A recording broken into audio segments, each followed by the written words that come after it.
Howdy, chat. Hope you guys are doing well tonight. It is Monday, Tuesday, Wednesday night. Wednesday night. Wait, is it? Yes! Wednesday night.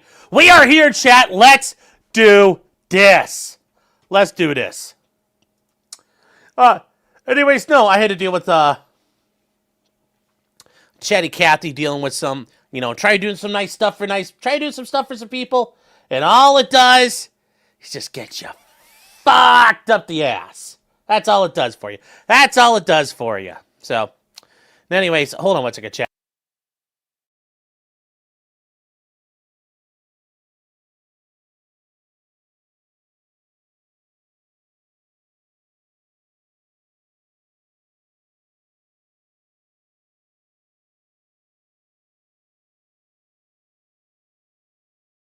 Anyway, chat, let's get to it tonight. Let's get to it tonight. James Willis has never done anything nice to one of the problem. Yeah, it doesn't work that way for me, though, because I try to do things for people, because I care about people. I try to be nice to people, so that ain't gonna work. That's my problem. And if that is a problem that I can be a sucker sometimes, that's better than the alternative. That's better than the alternative. Let me just say that. Brian says, "Chia." Yes. Yes. Fired up right now, just a little bit fired up. The betrayal of confidence is something I fucking detest.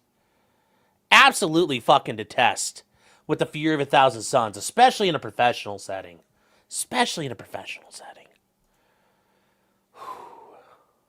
So, that's what I was dealing with there.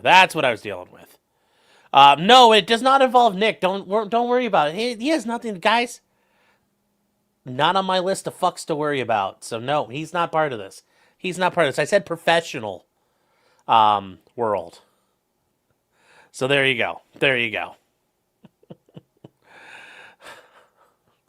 Brian says, we're going to talk about the auto pens today. Very, very, very briefly, we will at the end. But right now, we got two big things. And actually, I'm going to kind of see how the show's flowing. If we're kind of flowing and grooving and, we're getting into the groove, then we'll touch on the auto pens a lot. But for right now, it's not the main event. Actually, I'm looking at my stuff. We probably will get to the auto pens. We will get to the auto pens tonight. So actually, Brian, yes, you will. Before we get too far, I wanted to give credit where credit is due, you guys. The thumbnail we have tonight is who's ever at DHS, I will say, have absolutely had the best meme game out of everybody in the world. It was like they must be paying like GS15 money. That's the top of the government schedule to their meme guy, because their meme guy is belting out Halo. They're belting out everything, like fighting the flood. You got to send them back. I mean, just absolute brutal heaters out there, including this one, Cicero, the statesman. You could argue Cicero was a bit of a cuck and sat on his hands too long and didn't really do what was necessary. But overall, guys, it's, whoever's in charge of the DHS memes, we're not done yet. You have duties, Americans. You have duties to send them back. Finish the fight. Which is based because Marty O'Donnell, the guy, the Halo composer dude, is going to run for Congress next year, apparently. Which is really, really, really based. This is... Yeah. Those memes are coming from a GS7. Well, he's earned his pay. Let me tell you what. He has earned his pay. Give that man a bump. If he's on whatever step he is, he's probably a step 1 GS7, make him a step 2 right now for each meme that's a banger. Just walk his way up the time. Did the Supreme Court deny me again? No. But these have just been amazing. These have absolutely been amazing. Radcon says the left has been finding this turnabout of meme warfare to be a bitter pill. I'm loving it. Here's the thing, though. Radcon, my brother in Christ, they've never been good at the memes. The memes have always belonged to us, brother. I've been memeing since I was a boy. I was nearly but a man before I learned how to not to shitpost. And by then, decency was blinding to me. Decorum is blinding. I mean, that's the thing. They've never been able to meme. That's ours. It's our birthright to meme on the right. It's our birthright. Don't you ever forget it. That is ours. And it's always been ours. It's never been theirs. It hasn't been theirs for a long time. Yes, we're molded by the memes and the shit posting. Yes. Yes. Yes. You inherit the meme, but I was born into them. I was molded by them. Yes. We've always had it. Guillermo says they should deport all lawyers to Yemen. Then I'd become the warlord of Yemen. That'd be fine. I'd be like, wait, you guys have Sharia law and you, like... Okay, this doesn't sound too bad. Like, you can stone whores and, like, women don't drive? Base, sign me up. Then I'll control the streets of, then I'll control the Al-Mandab Straits.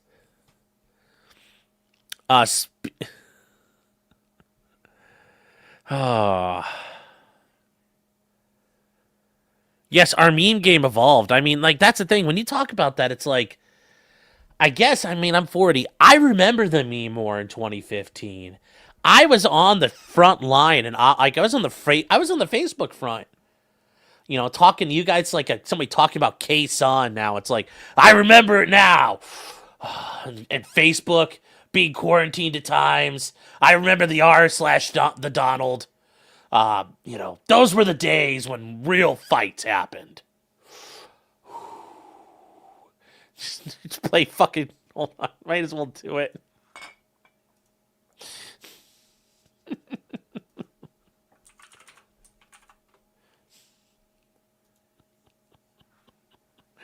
Oh, hold on, chat.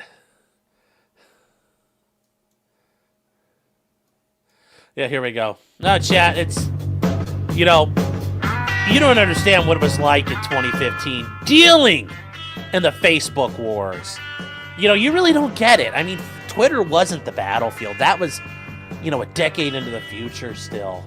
The battle was Facebook and Zuckerland. I just, you know, it's hard to explain it back then. Being the original Meme War 1. Although, to be fair, did it really ever end? I don't know. I don't think it did. I don't think it did. And I get that. I get that feeling that it never really ended for us. You know? But, yes, they did intensify. I mean, it takes me back. It takes me back to the days. I thought there'd be a lot more, like, you could hear the Huey in the background, because that's what I was kind of going for. And you hear, like, an M60 just in the background. But, yeah, it takes me back. So when you guys say we've seen in the field, it's like, we never stopped. We've never stopped fighting. The war has always been, you know, raging outside your door. So, was I in Vietnam? No. The meme war, they said it was a police action. Well, was it meme war? They said it was just shitposting. Oh, hold on here. Come here, Butter Bear. Hey, come here, Bubby. Come on. Show his friends his hair. Yeah, come here, bud. Come on. Sean. What? Hold on, Chet.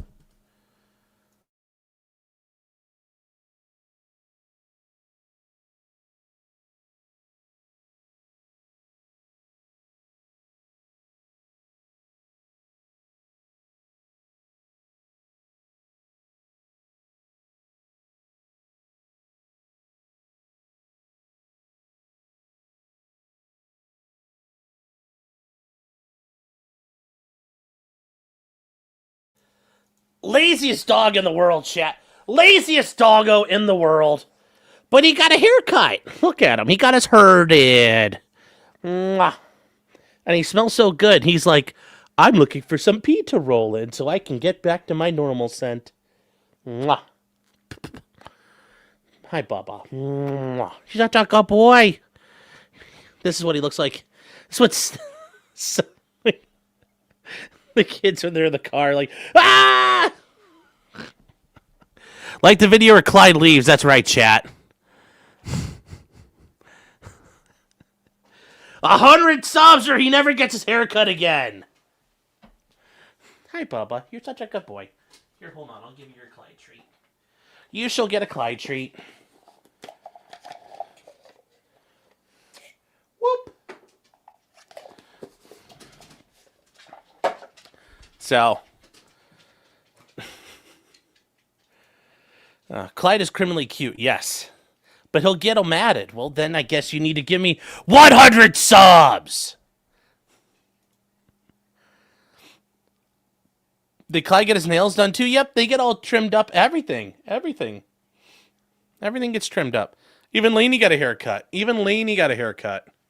She got all trimmed up. Getting ready for Halloween. He's going as Halloween. He's going as a good boy. Oh. Johan says, I'm off work until next Monday. Need to entertain me 24/7 until then, fat man. Have some money. Well, thank you for $10. Erica Thorpe said, is it for $9.99? Is it just me or does Sean fail upon uploading the goal? Will take my money. Well, I'm sorry. You know what? Hold on here. I gotta fix that. Can I do that? Can we do it, chat? Can I set up a, let me... Oh, there we go. That's the link. Hold on. I'll put a goal up. Here we go. We'll do a goal.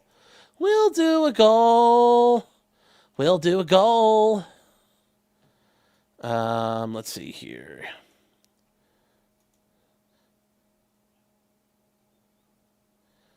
Oh, hold on here. Chat.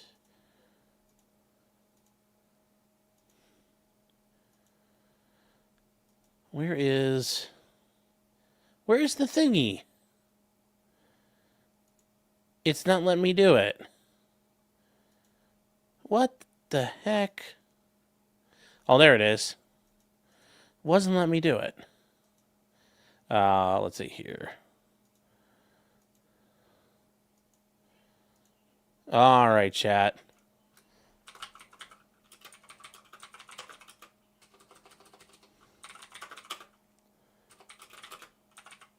There we go. There we go, chat. There's a goal for you now, Erica. Meet the goal. John Coleman for $2 says, never forget Falador 6606.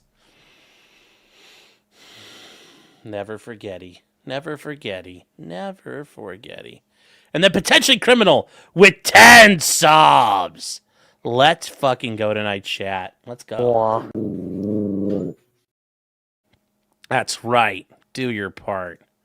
Keep America green again. So let's get going here.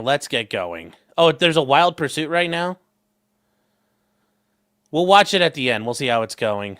How crazy is it? Like, is there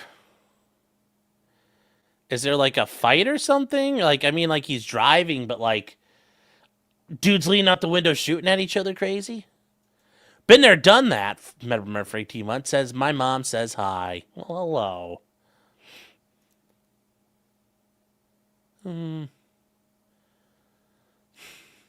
It says, blacks are dying, Sean. You're missing it. Well. Anyway. Oh, the guy's at 6 stars? Ooh. Good for him. All right. Well, anyways, we're going to get on to the rest of what ICE is doing and being icy spicy. Before we get to that, though, there's just 2 things we need to talk about. We got our, we got 2 things. We gotta, do some introductions here, chat. We gotta do some introductions first.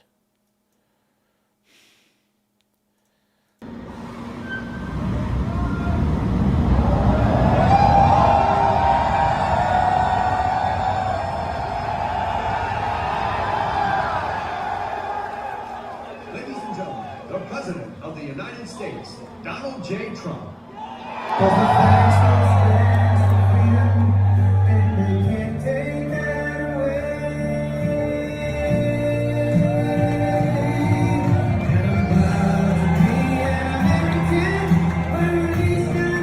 So that is the Emperor of Mankind making an entrance, one of his entrances.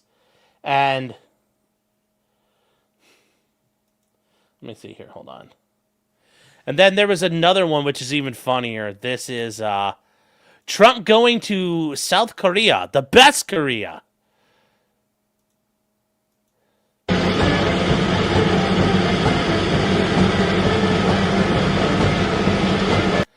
Listen to what the band's playing. It's hard to do because there's airplanes in the background.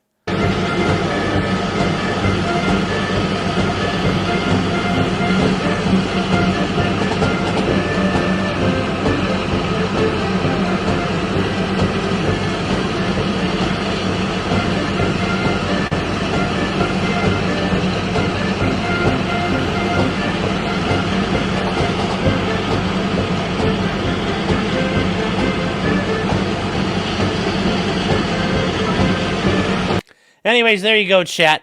They recognize the Emperor of Mankind. But yes, that was the YMCA. Keep Patton says, well, that's weird. No, it's not. It's based. The Emperor of Mankind. I just when you say it and you feel that they respect that the man lands and they're like, your song, your anthem, my liege. That's what just happened there. Why? Because he plays YMCA all the time. Was Japan trolling Trump by giving him a golden crown? No, I don't think so at all.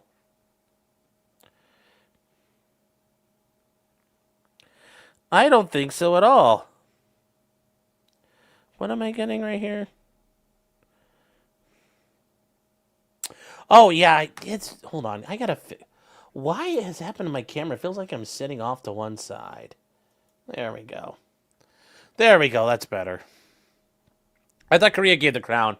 They all look alike, Chad. I don't know. I don't know. But honestly, if they presented him with a... They should have had been forced to thrice present him with a kingly crown, which he should have thrice refused himself. Because is that not ambition? Is that not ambition? That's from the classics. Is that not ambition? You guys should, if you don't know what that's from, I will say, to quote the great monograph, get learned. It's important. It's important stuff. So, oh, Bella's saying Raptor that old King's rally is what I mean. Oh, I don't know. I don't know. They just recognize he's their emperor. He is their lord. And they are good little vassals. Yes. Philip is correct. Ambition should be made of sterner stuff. Brian says Gladiator. Nope. That is from Mark Antony's eulogy for Julius Caesar. When he says, "Friends, Romans, countrymen, lend me your ears." That's that part. You know, for I come to bury Caesar, not to praise him. You know, for while the evil that men do lives long after them, the good is often interred with their bones. And so let it be with Caesar. So. I was almost a king, but then I sold my Bitcoin for a pizza. Yeah, I know that feeling too, man. I know that feeling too.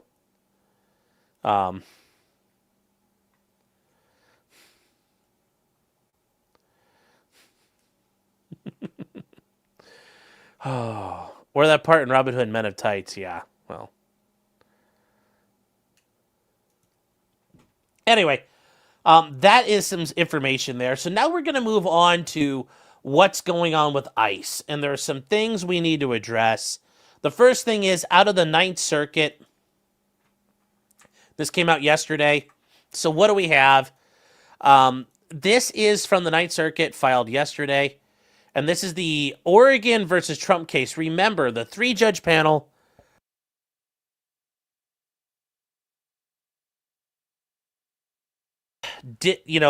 initially stayed the TRO of the Oregon National Guard from being deployed to protect the ICE building in Portland. Well, the state of California also intervened because Trump tried to grab the California National Guard. Remember this. We remember this story. This is what happened there.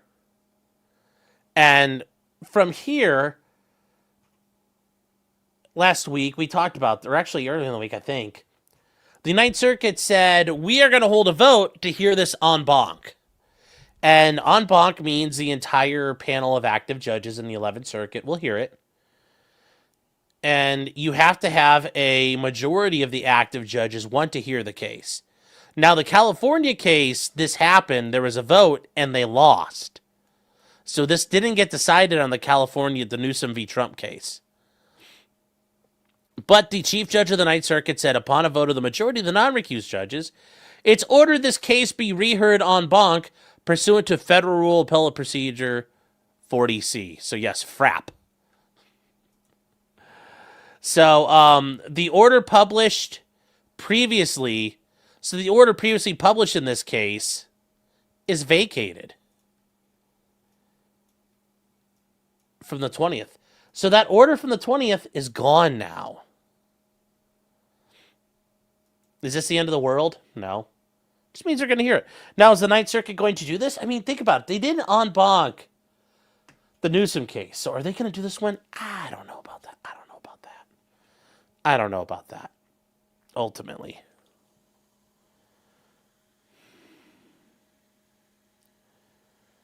So I don't know, but it's going to be a little weird. Now, remember, ultimately, what's going to happen? Well, this is going to go to the Supreme Court probably, and they're going to have to be like, no, you cannot do this. But we'll see. We shall see, but that's the update out of Oregon right now. Now, moving on from there, we have the stuff out of the 7th Circuit. Now, remember, the 7th Circuit enjoined Trump, at least for now, the district courts enjoined him. The 7th Circuit said, no, we're not going to grant you a stay. So right now, the 7th Circuit is in a very unique position, specifically in Chicago. And here's where things kind of all start in Chicago. So this is obviously drone footage from DHS. And there was a riot in the Little Village area of Chicago. And they say that 4 gang members boxed in a Border Patrol vehicle, and aerial surveillance captured them going down a hallway or an alleyway to retrieve guns and body armor. And then here's kind of what happened from there.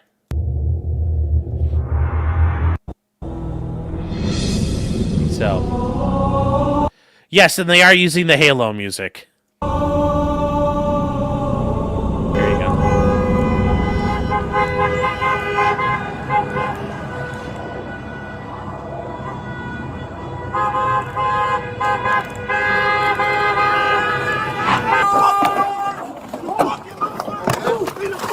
And they use that box truck to box them in. And this is something they're doing. And you can't obstruct like that. I will tell you this much, chat. Normally, if they're federal agents trying to go somewhere and you box them in, that's a good way to end up on a fucking t-shirt. That's an ambush scenario. And I'm not going to lie, I'm surprised they haven't shot their way out of these yet once or twice.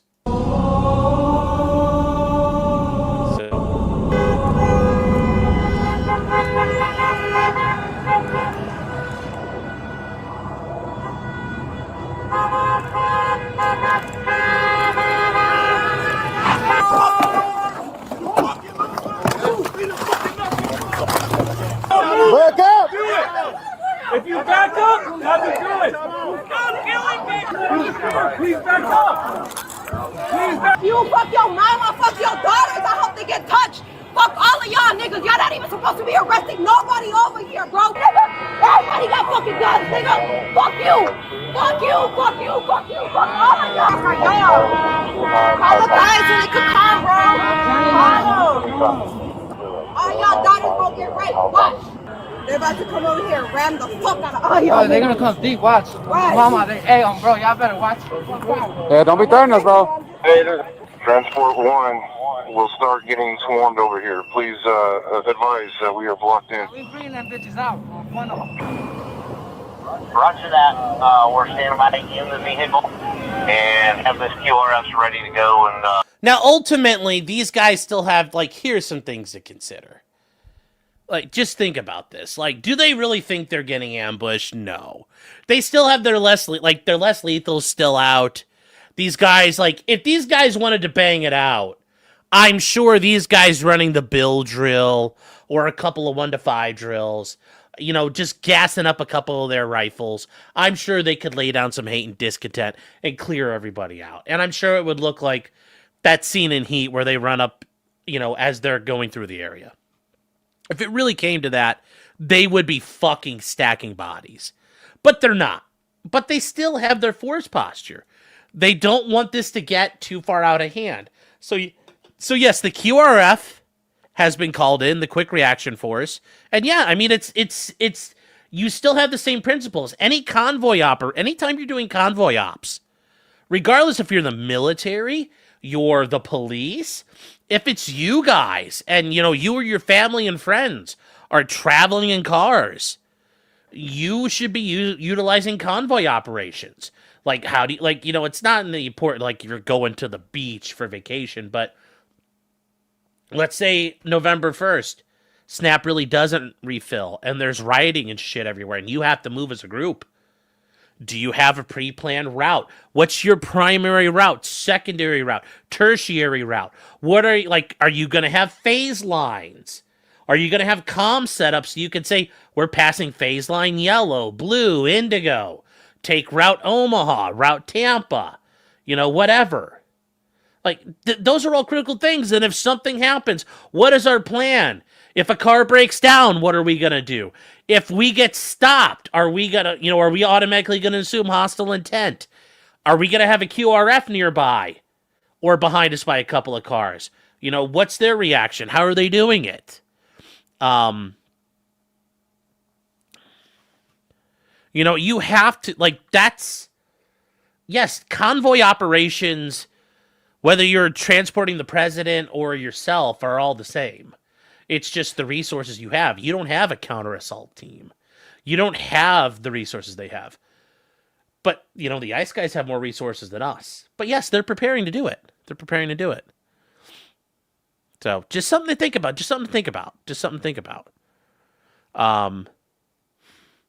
Did I say route Tampa? No, Tampa. Philip Kogan says, don't take route Michigan. I've heard that before. It's not a very safe one. I've also heard route Irish is kind of hairy. So, it's just something to think about. Like you guys, just these guys are doing it right. You know, people have bled and died for these rules and procedures to become proper. Anyways, here we go. get that van out of there.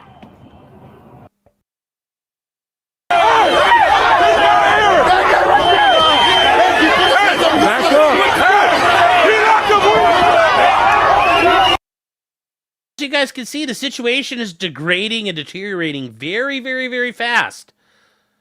You know, they no longer have superiority. There are multiple hostile parties involved. You know, you don't know who are hostile, you know, who's hostile, you know, who presents an actual threat, who is just part of the populace. You've got somebody up on top. Is that guy just spotting and providing, you know, intelligence and reconnaissance? Is he getting ready to grab a gun? You know, I mean, this is a very quickly deteriorating situation. Back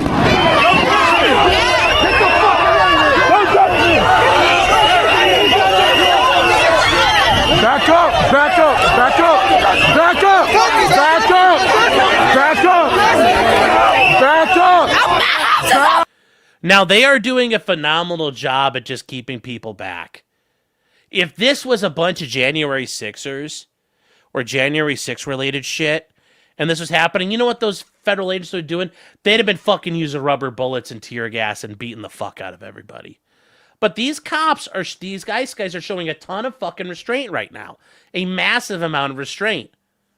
Because of the current climate, and they understand what they're dealing with. Back up!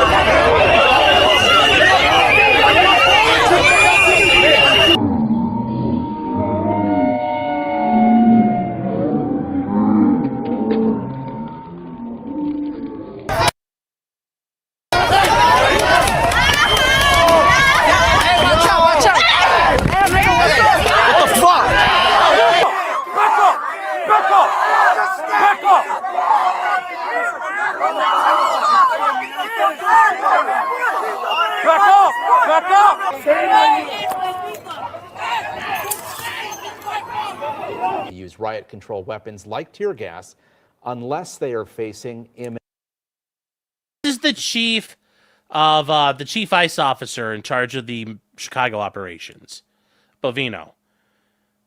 And he's throwing out a tear gas canister and dispersing the fucking savages. Nothing wrong with that. Threat.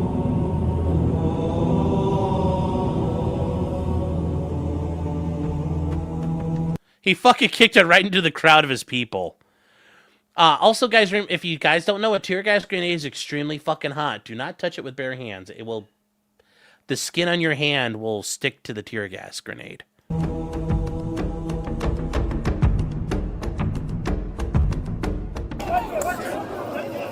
Back it up! Get him back!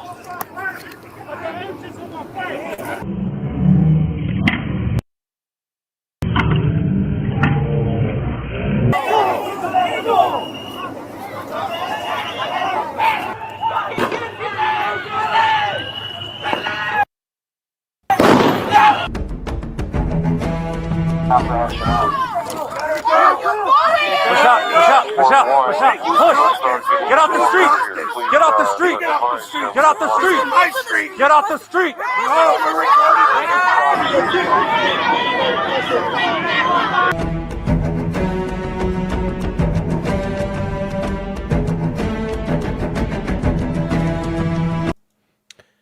And they're throwing rocks, chat. Oh, god damn. Where did that go? Oh, I just lost it. Hold on. Yeah, sorry, it just got... Hold on here. Where is... Hold on. Okay. So anyway, these guys are throwing rocks now. And a rock is a deadly weapon. A rock is a deadly weapon. If you get hit in the head with a rock, it's going to kill you or cause you severe bodily harm. So they still have this guy in the crowd who's throwing rocks, and like a typical bitch, he's throwing it from behind. I think in their language they call him a puta. Like, look at that puta.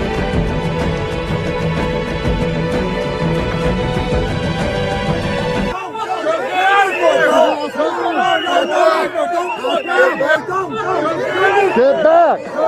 Get back! Get back or you will be gone!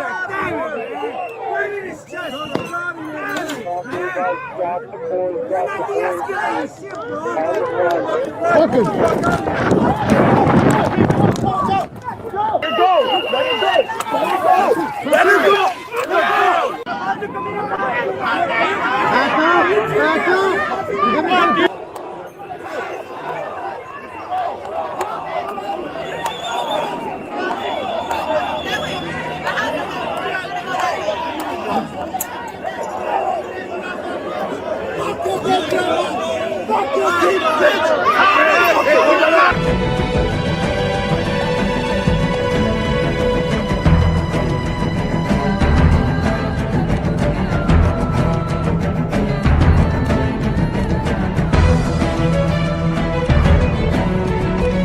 Oh, wow, look at that essay. Yo, Holmes, I'm going to write my gang symbols on the car. What a fucking faggot. Strap up and go after him. Like, what a pussy. Yo, essay, orderly! I'm writing on the side of the car. So wicked. So gay. So gay. So gay. Latin kings, more like Latin twinks.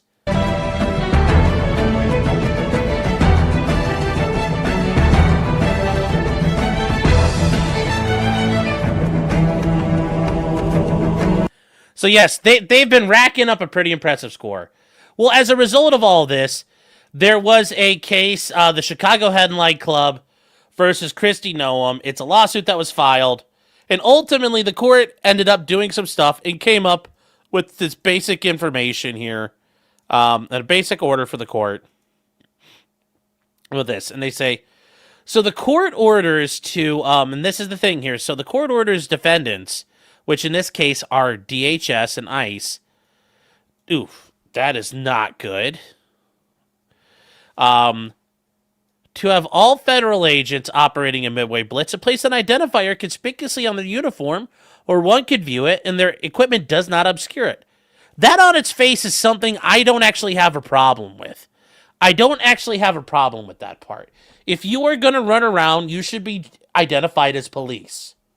I don't think that's too much to ask. That one I actually don't have a problem with. That's where it ends. Here, the next thing is CBP will strive that all agents working in the area will have body cameras. I don't disagree with that one, but I understand that may not be feasible. But hey, it's the federal government.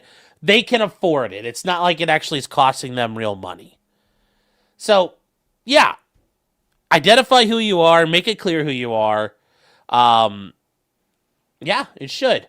Now, Chief Bavino, he's the guy who threw that first grenade. Now, you might say, why is the guy in charge of ICE having to wear like a freaking thing? And it's like, okay, well, because he's actually in the fight. He's not just like the guy running the ICE office and he sits at a desk all day. So he has to wear one. He has to wear one, and he has to have completed body-worn camera training, which you actually do have to learn how to use it. You have to know DHS procedures and policies for using it. And yeah, he had to be trained on it. And he's like, Judge, I don't have one. She's like, get one. He's like, I'm not trained on it. She's like, fine, you have it till the end of the week to get trained on it. They also say the court, and this is where it starts getting a bit much. The court orders the defendants to provide I don't think the court can legally order any of this, but I don't have a problem with the police being forced to do that. This stuff right here, I'm actually okay with. I'm okay with that. I don't think legally this can be done, though. The court also has to provide under seal all use of force reports from September 2nd through the 25th by the end of business on, and that means conclusion of business, meaning the end of the business day on Halloween. Also, they want all body-worn video corresponding to those use of force reports.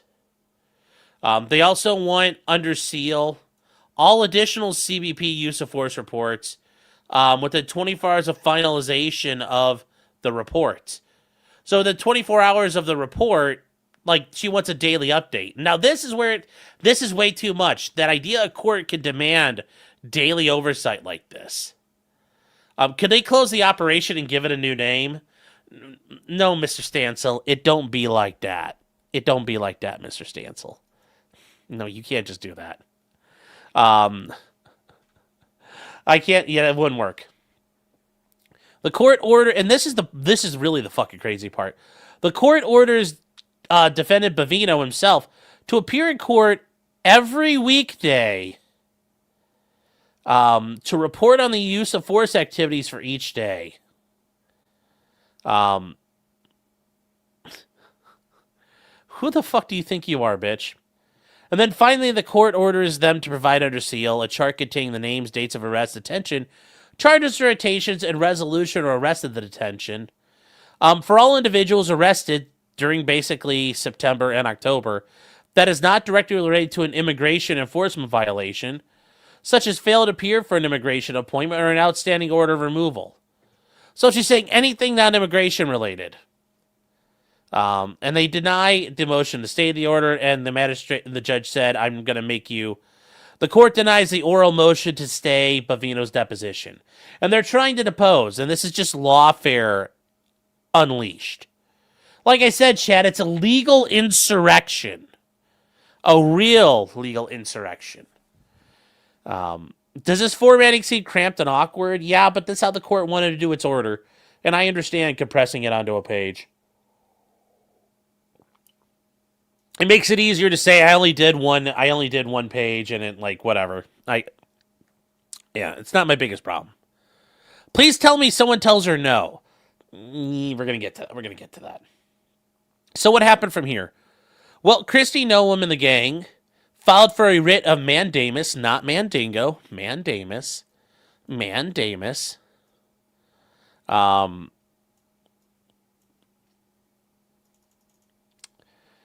the Seventh Circuit.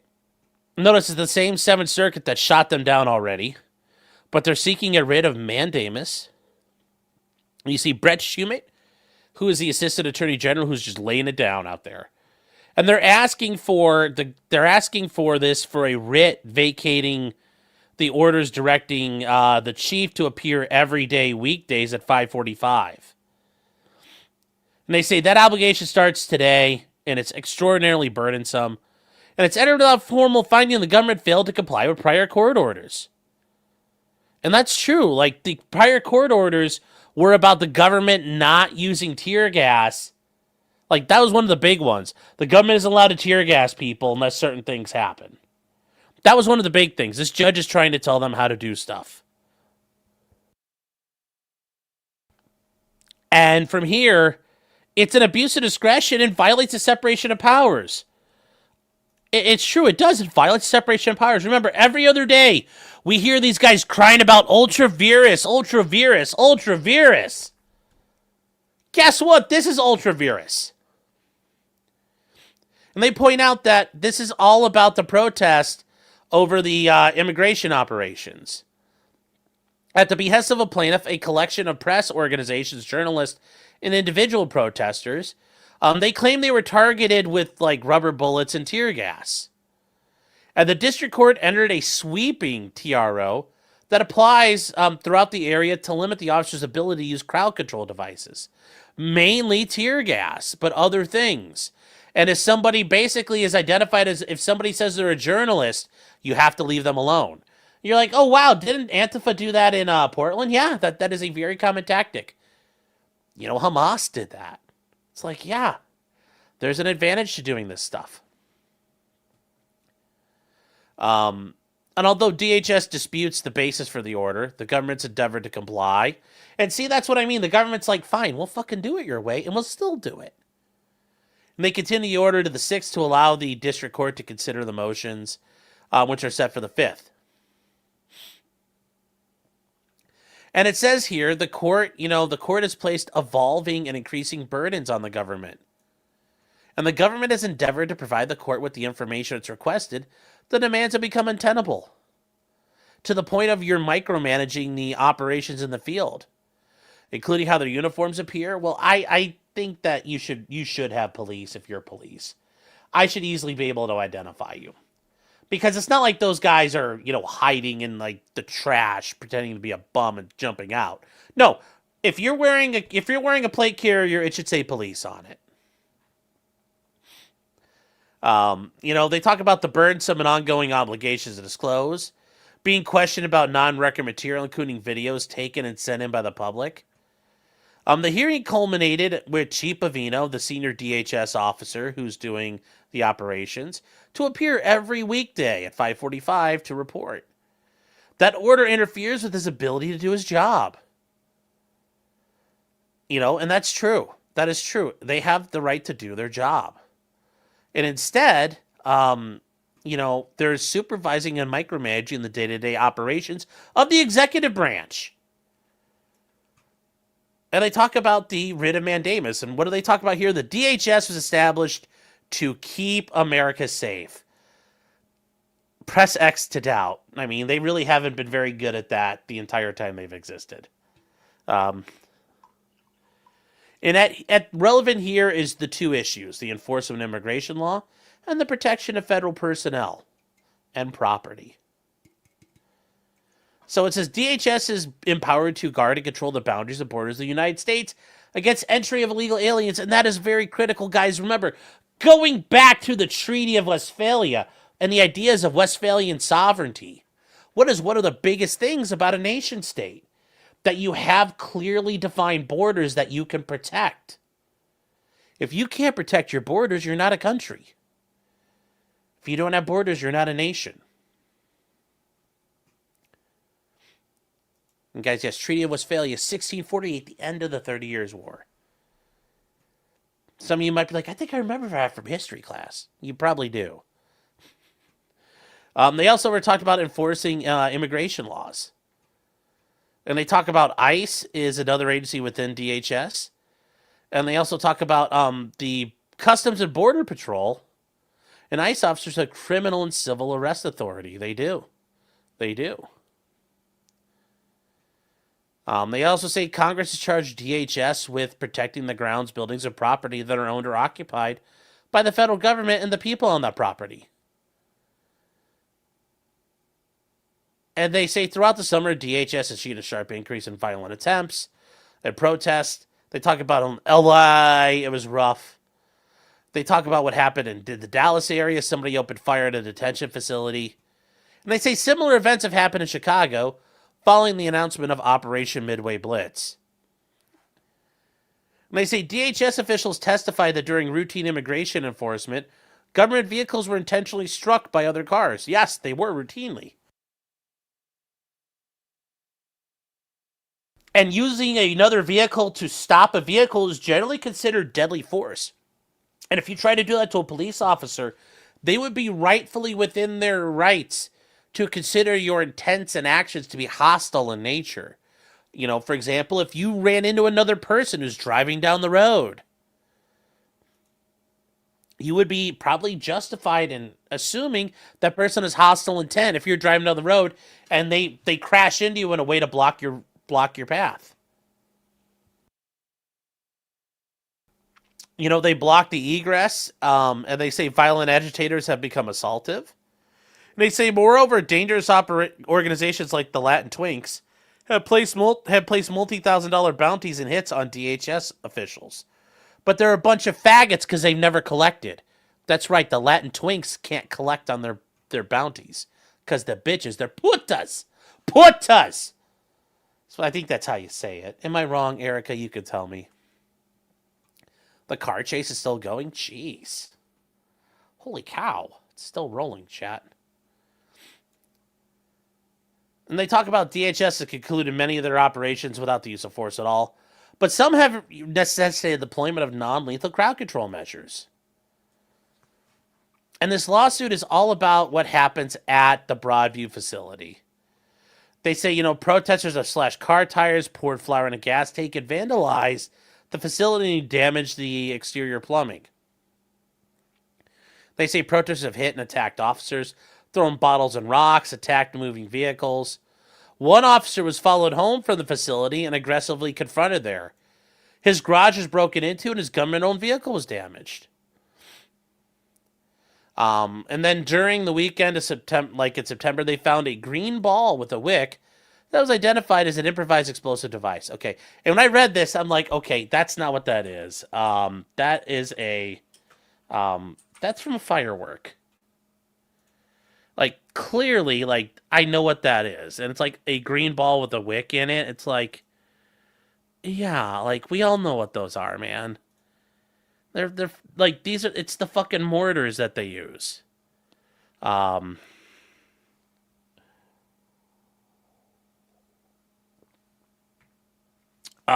says, I replied to your live stream post on Twitter with the comic. I will take a look at that in a second.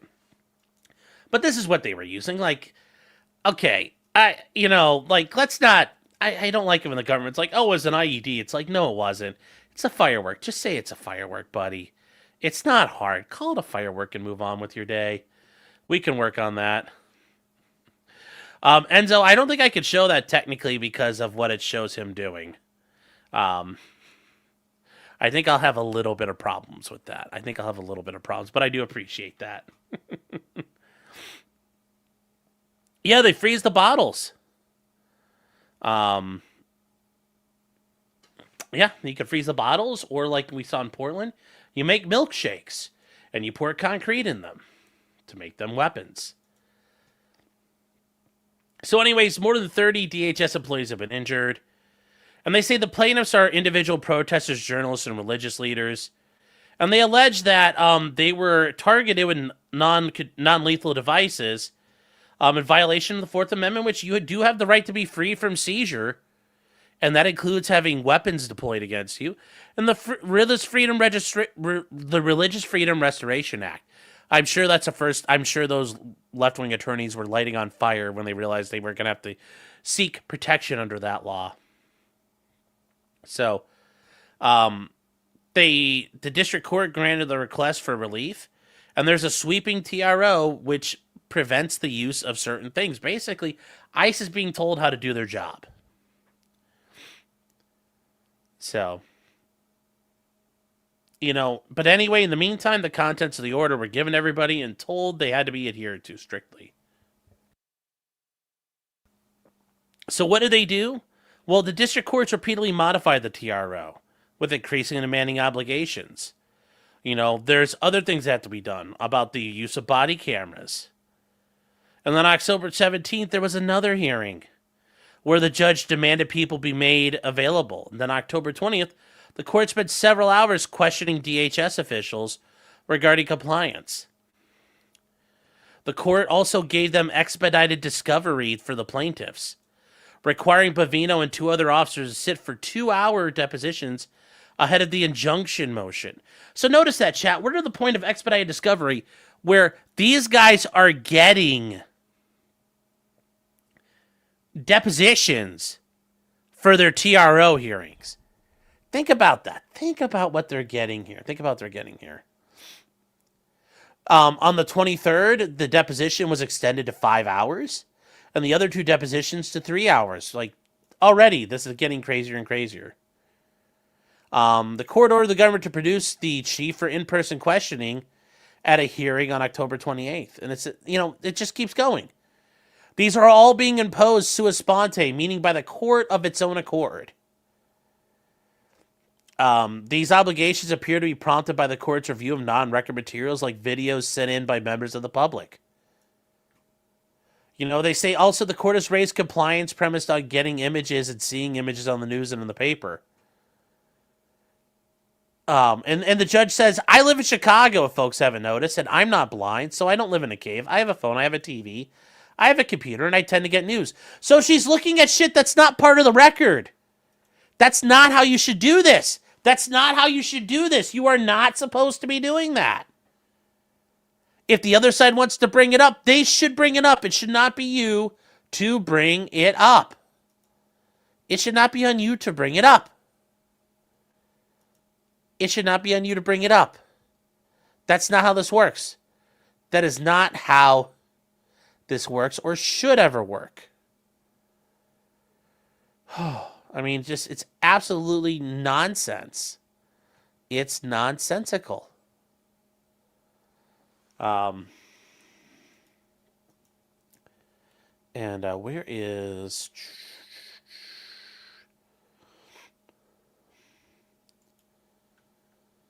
Where is what I'm looking for?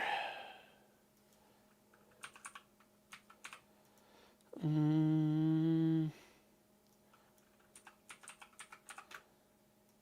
me see here.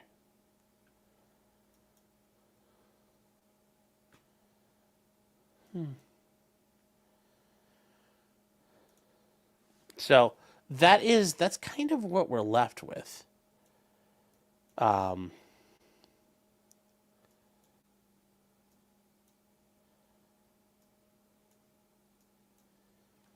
This gets to where we are now. The judge is becoming a party with their own input. I agree. And she's acting like an opposing party. Now, I understand there's times where the court has the right to make its own decisions on things, but you're considering evidence that's not before you. And Puff in the Valkyrie's been a member for 5 months, says, right on the mark. Thank you. I try to be. Unhung Hero has been a member for 20 months. Thank you. It's good to see you, man. Says, I'm going to come. Don't come. Says, the wedding chaos is finally over. Congratulations again on your wedding. Congratulations. An Unhung Hero with 10 subs. Let's freaking go, chat. Just another woo out there in the crowd. So...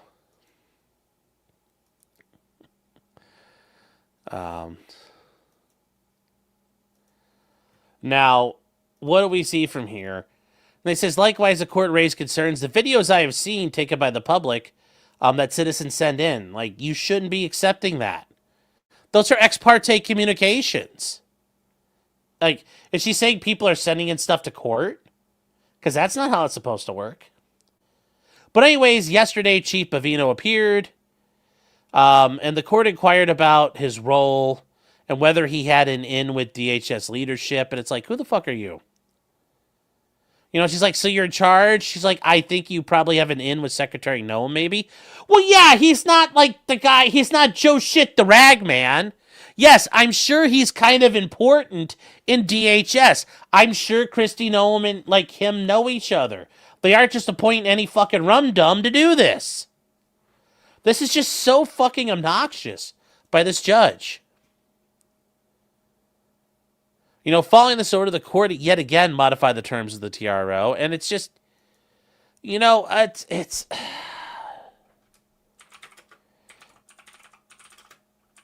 you know, what are we doing here? What are we doing here?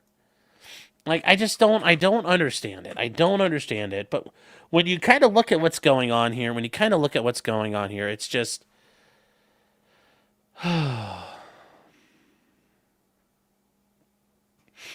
I mean, I will tell you, this is kind of part of it here. All these fucking judges who are not born in the fucking United States. The fact this woman shares a passport with me does not make her my countryman. There's more to America than having a piece of paper. There's far more to being an American than having a piece of paper. Like, who the fuck do you think you are, bitch? Who the fuck do you think you are? Like, seriously, like, this shit is like, I mean, I'm telling you, before I didn't have a problem with it, but I feel like we need to make sure federal judges need to be natural-born citizens at this point. This is, like, fucking inexcusable. This is fucking inexcusable at this point. There's just nothing. So, Phone Punk says no magic dirt. Well, I think there is magic dirt. I think America has been blessed. I think God really has blessed America and wants America for Americans, and it is the city on a hill, and we are the people that he's chosen to, you know, be that guiding light. But, you know, it really is important. It really is, like, but this idea that she's not an American. She's not. This is fucking horse shit. She doesn't believe in the things we believe in. So. But also, look, in 2013, gee, I wonder who fucking appointed her. But anyways, yes. Amateur Iconoclast is right. Auslander Rouse! Oh. Send her ass back to Canada. Well, I mean, it's probably too late now, but shouldn't be a judge. Shouldn't be a judge. I don't like this. I detest the fact that this is happening more and more. The modified order told they had to place... Now, this one, once again, to place an identifier on their uniforms. Once again, I don't have a problem with that. But all these use of force reports that had to be done, and Chief Bavino had to wear a body cam. And, you know, he had to appear every day by 5:45. The court imposed the requirement no advance notice. There's no limitation on the length of each hearing or what the court may ask him.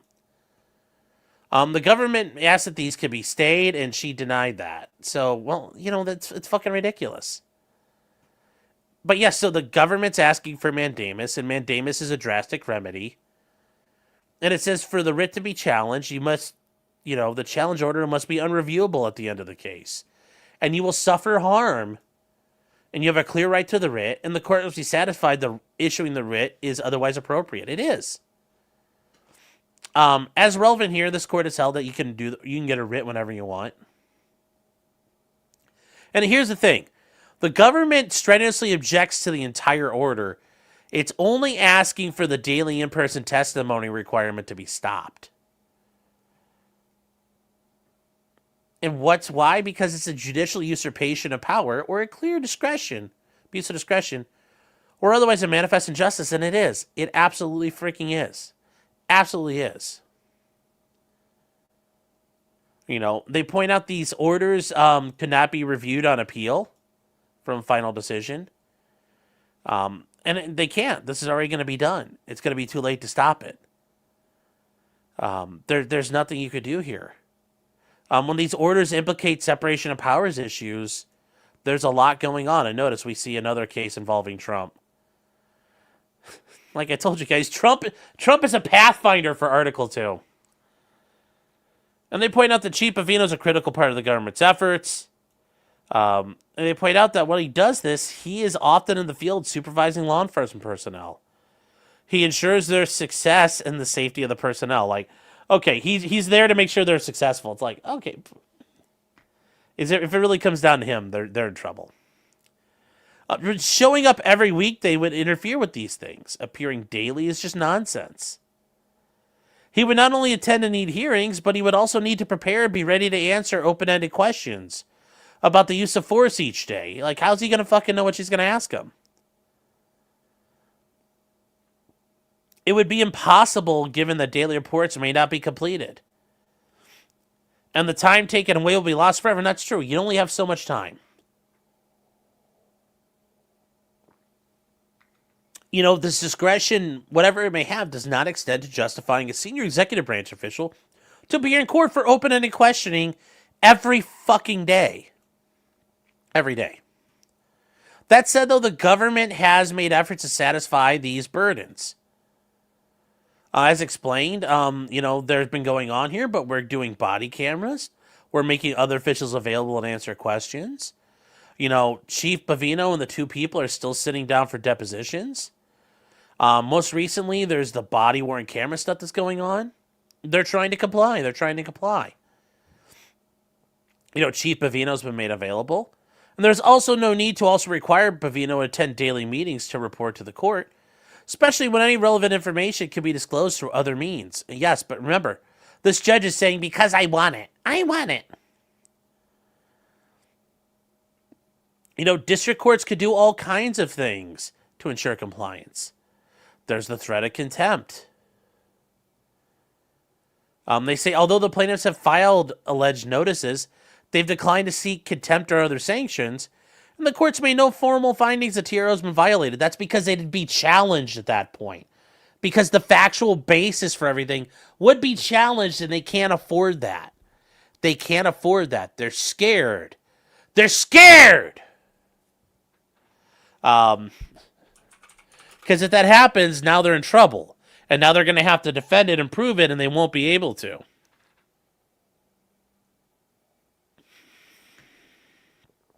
So.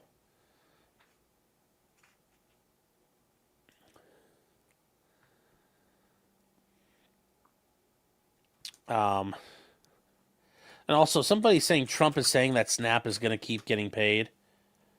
That'll be interesting because they were screaming about him being a president or being a king. So,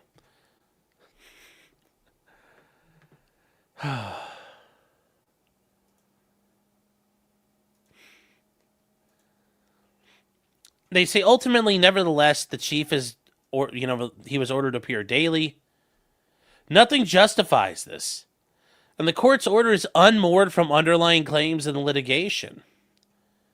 There were a handful of alleged incidents when the DHS used crowd control devices, mainly tear gas and rubber bullets. And it raised concerns about the potential deployment of crowd control devices in or around Halloween. Well, I'm sure the DHS is not going to operate during Halloween, but why are you going to go, hey kids, let's go trick-or-treat at the ICE facility?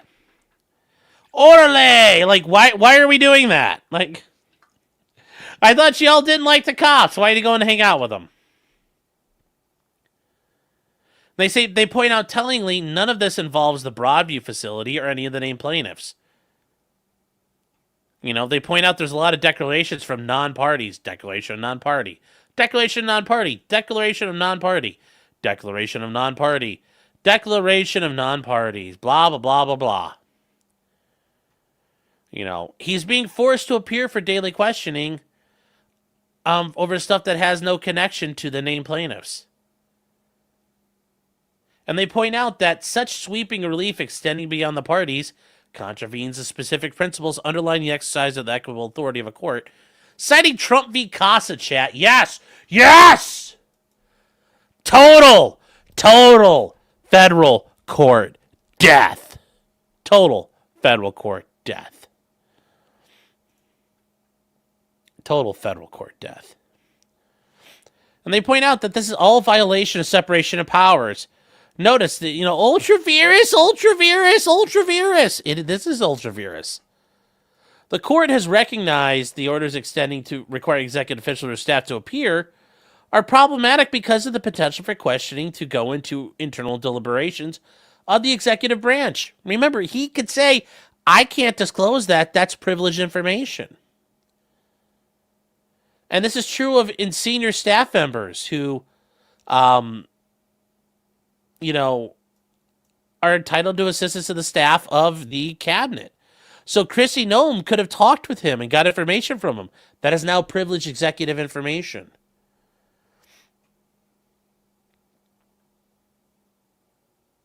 And they say requiring to appear at the same time exacerbates the danger he faces. Okay, bullshit. The fucking gay-ass faggot Latin kings aren't going to hurt him. That's just being gay. That's being gay. So anyways, they wanted this to be vacated. So what do we get in response? Well, the Court of Appeals for the 7th Circuit comes out, and they make a ruling. And it's just a temporary ruling. A temporary ruling. It's an order, and it's the petition for the writ of mandingo. And there's an emergency motion for a stay. And they say it's order the government's request for an administrative stay is granted. And it says pending a decision on the writ for mandamus, the district court's order is temporarily stayed only to the extent it required Greg Bovino to appear each weekday at 5:45 p.m. So that's it. That's all it did. You're like, wait, that's it? Yeah, that's it. That's it. So what did that mean? What does this mean? Well, not much. Not much. Like it's kind of it. It's kind of it. Like this isn't like it's okay. It's okay. I mean, like that's good news. That's good news. But this is where it starts to get a little ridiculous. You see shit like this guy, this Eric Doherty guy. Like, it's a breaking total victory. It's like, no, they're just not making the guy show up every fucking day to court. Like, this is, like, yes, is it a win? It's like, sure, you won this much. You got part of the win. You're like 10% there. But this idea that it's been overturned, total victory. It's like, yeah, come on now, man. Come on. This is the shit that gets retarded. This is the shit that gets retarded.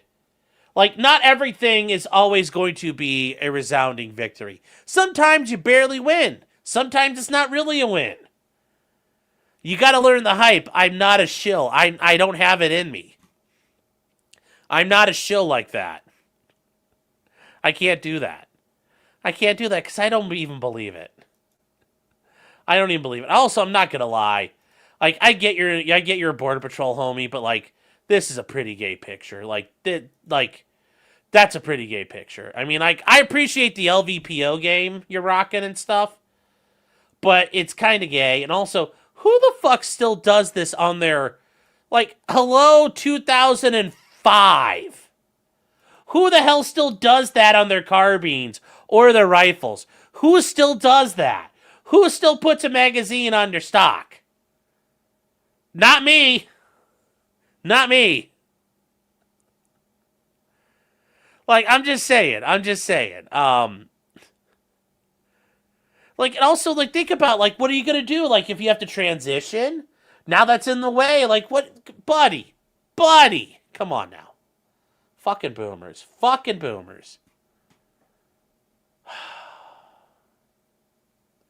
Absolute garbage.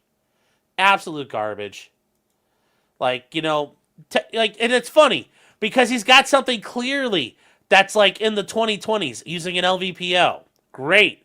Great choice. I can't tell which kind that is on his rifle. But then he's got this thing, and it's just like, ew, ew, brother, what's that? Ew, ew.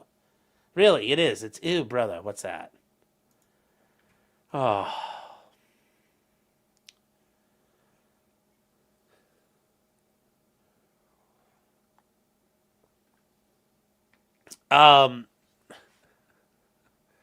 Could it be considered a form of legal harassment? Certainly, but here's the problem.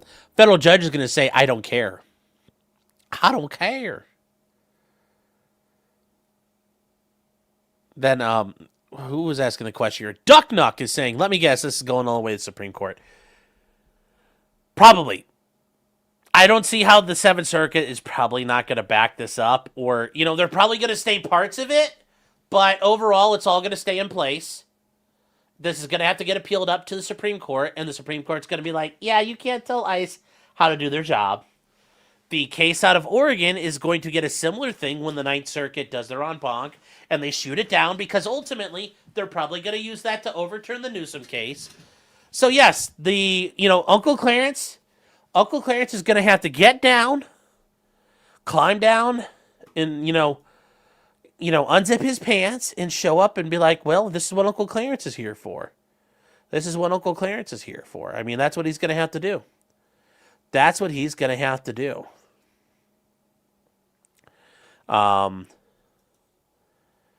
That's what he's going to have to do. As Pim sent this out, and this is I want to show you guys. This is so fucking funny. Hold on here. I got to figure out how to do this in a way where this works. Hold on, chat. Can I move this to a different? I can't open this. In the way this works. Hold on, chat. Yeah, see, this is the problem. When you're trying to open up a damn... something somebody sends you in a frickin'... Again, European courts... Yeah, this doesn't work. Damn it, I can't show you. Like hate speech. Yeah, it doesn't work. Damn it, that's so annoying. It's so annoying. So, we're not gonna worry about that. Sorry, chat. Sorry. Gonna have to suffer. So, gonna have to suffer tonight. We'll get it another night. We'll get another night, chat. Let's see here. What else are we looking for here? A bunch of you messaging me on Discord, and I don't know what you want. Oh, yes, this is good. This is good. We'll bring this up real quick. From EDW Raptor, it says, tell me how he died. And I will tell you how he teed. He was the best golfer.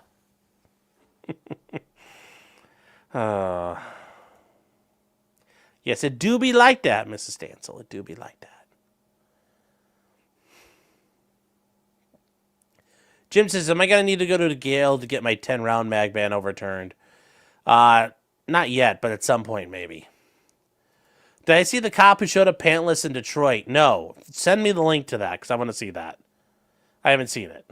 Oh, wait, that sounded really gay. So, not like that. Not like that, chat. Not like that. Not like that. Not like that. Oh, no, chat.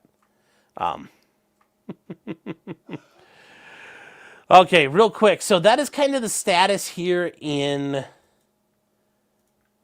the courts right now with everything. We are going to touch on the Snap stuff real quick. And then we'll move on to the Biden stuff real quick. Amateur Iconoclast has been a member for 22 months, and he says, oh, snap. Yes, thank you. Thank you for your support. 22 months. Thank you. Malcolm Combs for $2 says, late and Will Stancil. Yeah, it's the Will Stancil show. Guys, if you haven't seen it, it's a great show. It do be like that. Oh, the Chugi Show is saying for $9.99. Says, people think everyone will riot over Snap. Spoiler, no. I'll be going to work at my dead-end retail job where I make too much to get Snap, while other people stay home afraid to go out. I mean, yeah, it's nothing ever happens o'clock. Generally, yes. Jefferson Post thank you for the super chat, by the way. Jefferson Post says at least Hassan got felted by JD Vance. Yes, he did. Yes, he did. He got BTFO'd, which is great.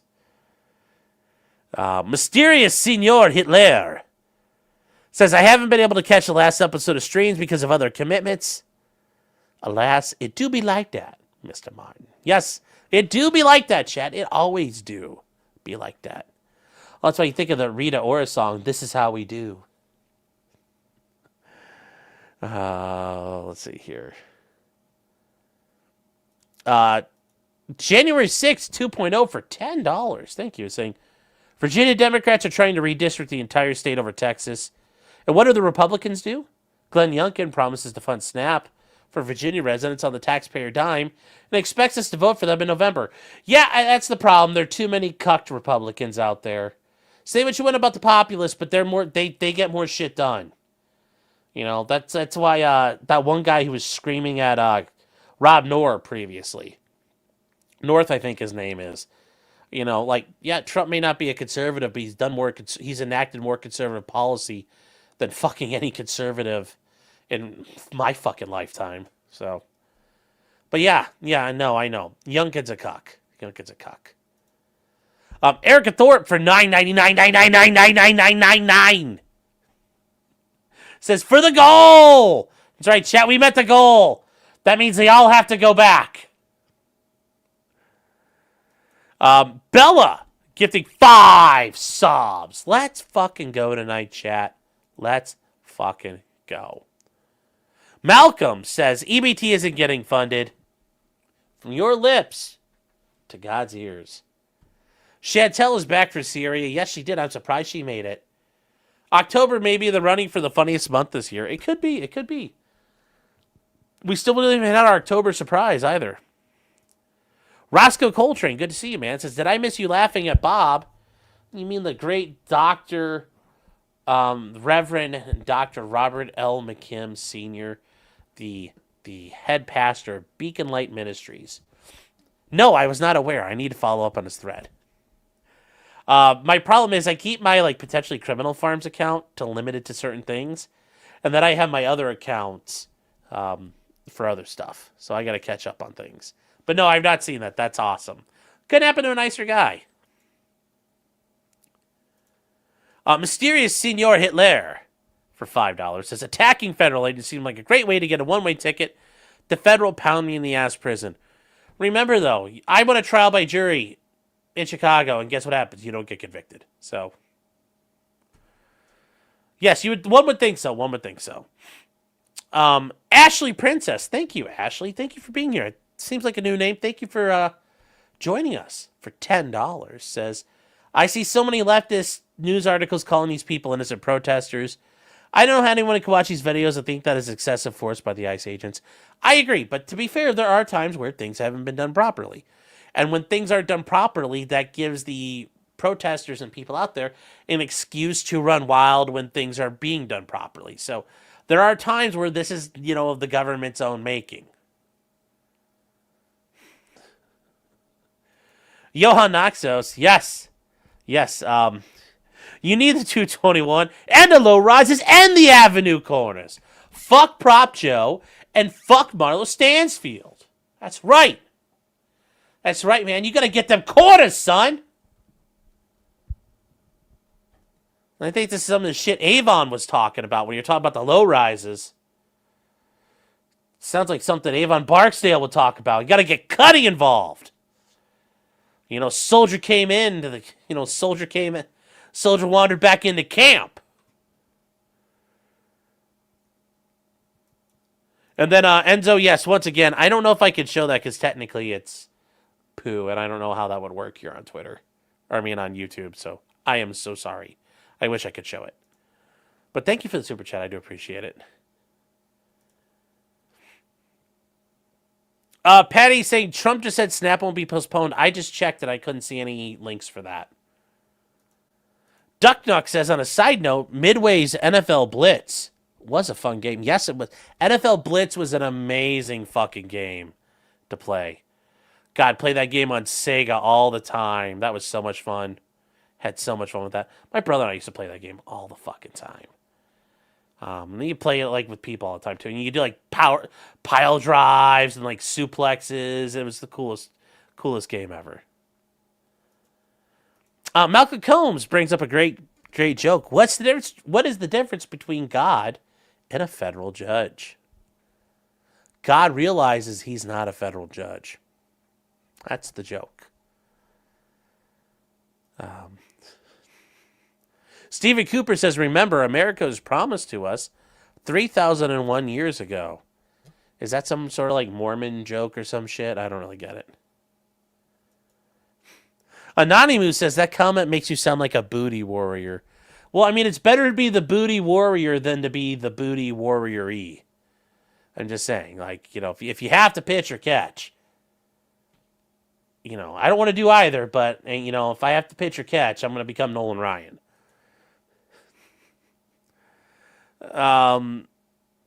Poff is saying that either Iceland will become a new state or I'm getting the fuck out of here. And then somebody was bringing up, will not get a green card. She's like, I'm married already. Well, that doesn't count in Iceland. It's not a real law. Saying Iceland is run by a woman and is socialist and flooded with violent immigrants. Oof. How does that work? Like, I mean, at least you know who's who. Like, there's only like, that sucks though. I'm sorry to hear that. I'm sorry to hear that they're destroying your culture like that. So.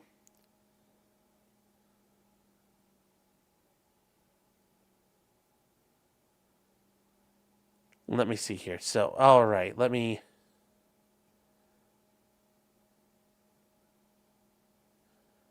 Yeah, no snap November. Very true, very true. Very, very, very true. Enzo's saying, what was that October surprise meme about again? Are you talking about the meme the Ricky Vaughn guy got in trouble for, or are you just talking about October surprises? October surprise is just the political thing that in October for election cycles, there's always something that drops in October that's the big story. So like in 2016, it was the, you know, grab by the pussy thing, and that didn't really do anything. So and then there was also the Hillary Clinton thing with Comey coming out and talking about it. So the fart respirator says, when are you going to start stand-up comedy, Sean? Never. I'm good.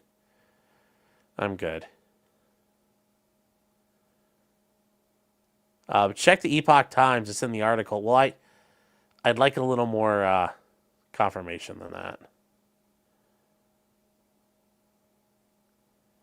I heard America was named after the winged serpent. I don't think so.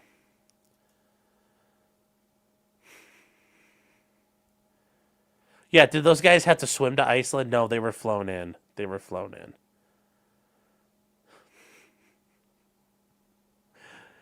Dresses like the Unabomber. Grab her right in the pussy. Yes. Yes, October surprise is coined in the 70s. I think so, too. Does anybody know if I have a preferred means of contact outside of streaming? Yes. If it's not... Oh, hold on here. It's not down there, is it yet? Hold on. I will...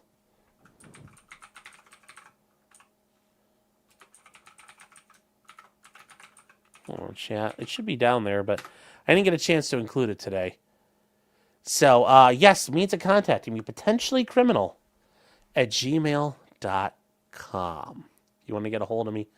Get at me there! Get at me there, son! Get at me, dog. All right. Now, we are moving on to Snap. Oh, Snap, chat. And not Snapchat. But the Supplemental Nutrition Assistance Program, SNAP. Guys have never heard of it. It is a program run out of the Department of Agriculture, so the USDA. It's been around for a while now, and it basically gives people who either have no income or low income the ability to purchase food to help and maintain their health. It's been around for a little while. You know, the first time there were food stamps was in the 30s, obviously during the Depression.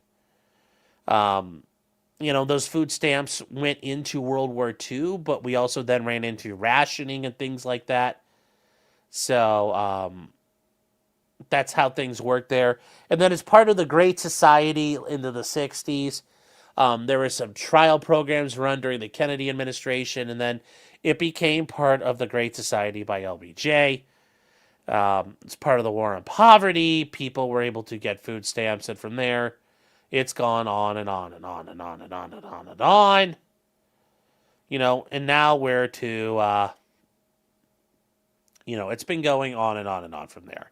Multiple times that it's been done with, and now it's considered EBT. It's like the song goes, "It's free, swipe that EBT." Where's that song at? If you guys hold on here, I gotta find that now. Now I gotta find this song. Hold on here. See if we can find it here. This is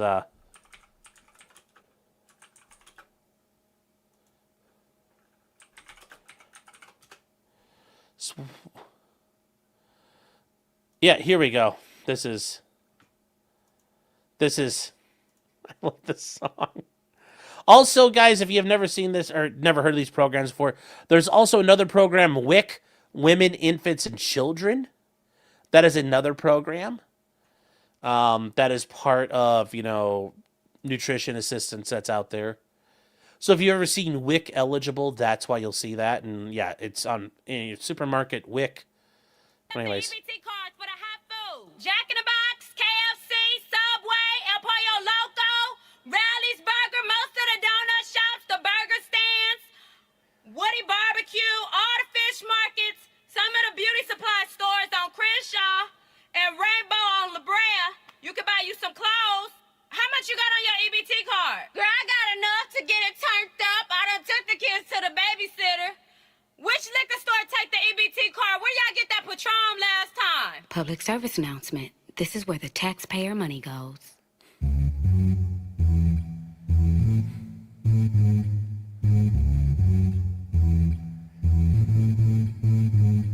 It's free. Swipe your EBT. Free. Swipe your EBT. It's free. Swipe your EBT. Free. Swipe your EBT. It's free. Let me to get it all. Anyways, if you guys have never seen that, it's fucking hilarious. If you guys have never seen it before, it's old. This is like 15 years old, but it's still fucking good. It's called Swipe Your EBT.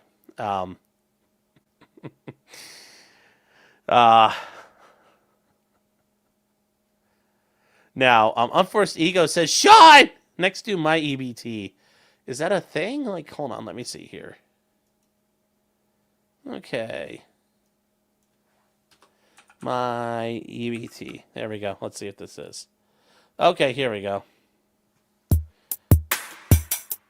From now on, call me Mr. EBT. Yeah, that's right. I'm swiping all day. I'm swiping all day. Sandwiches, chips, Snickers, Twix. You already know. I swipe my card. He asked me for my pin. 1778. I punch it in. I'm eating good. Potato chips. My EBT. What? And that is the thing. Like, corner stores and all these places have EBT. And I remember when I was in law school, one of the stop and robs near the law school. You get your you get those big banners from like Budweiser and the liquor distributors.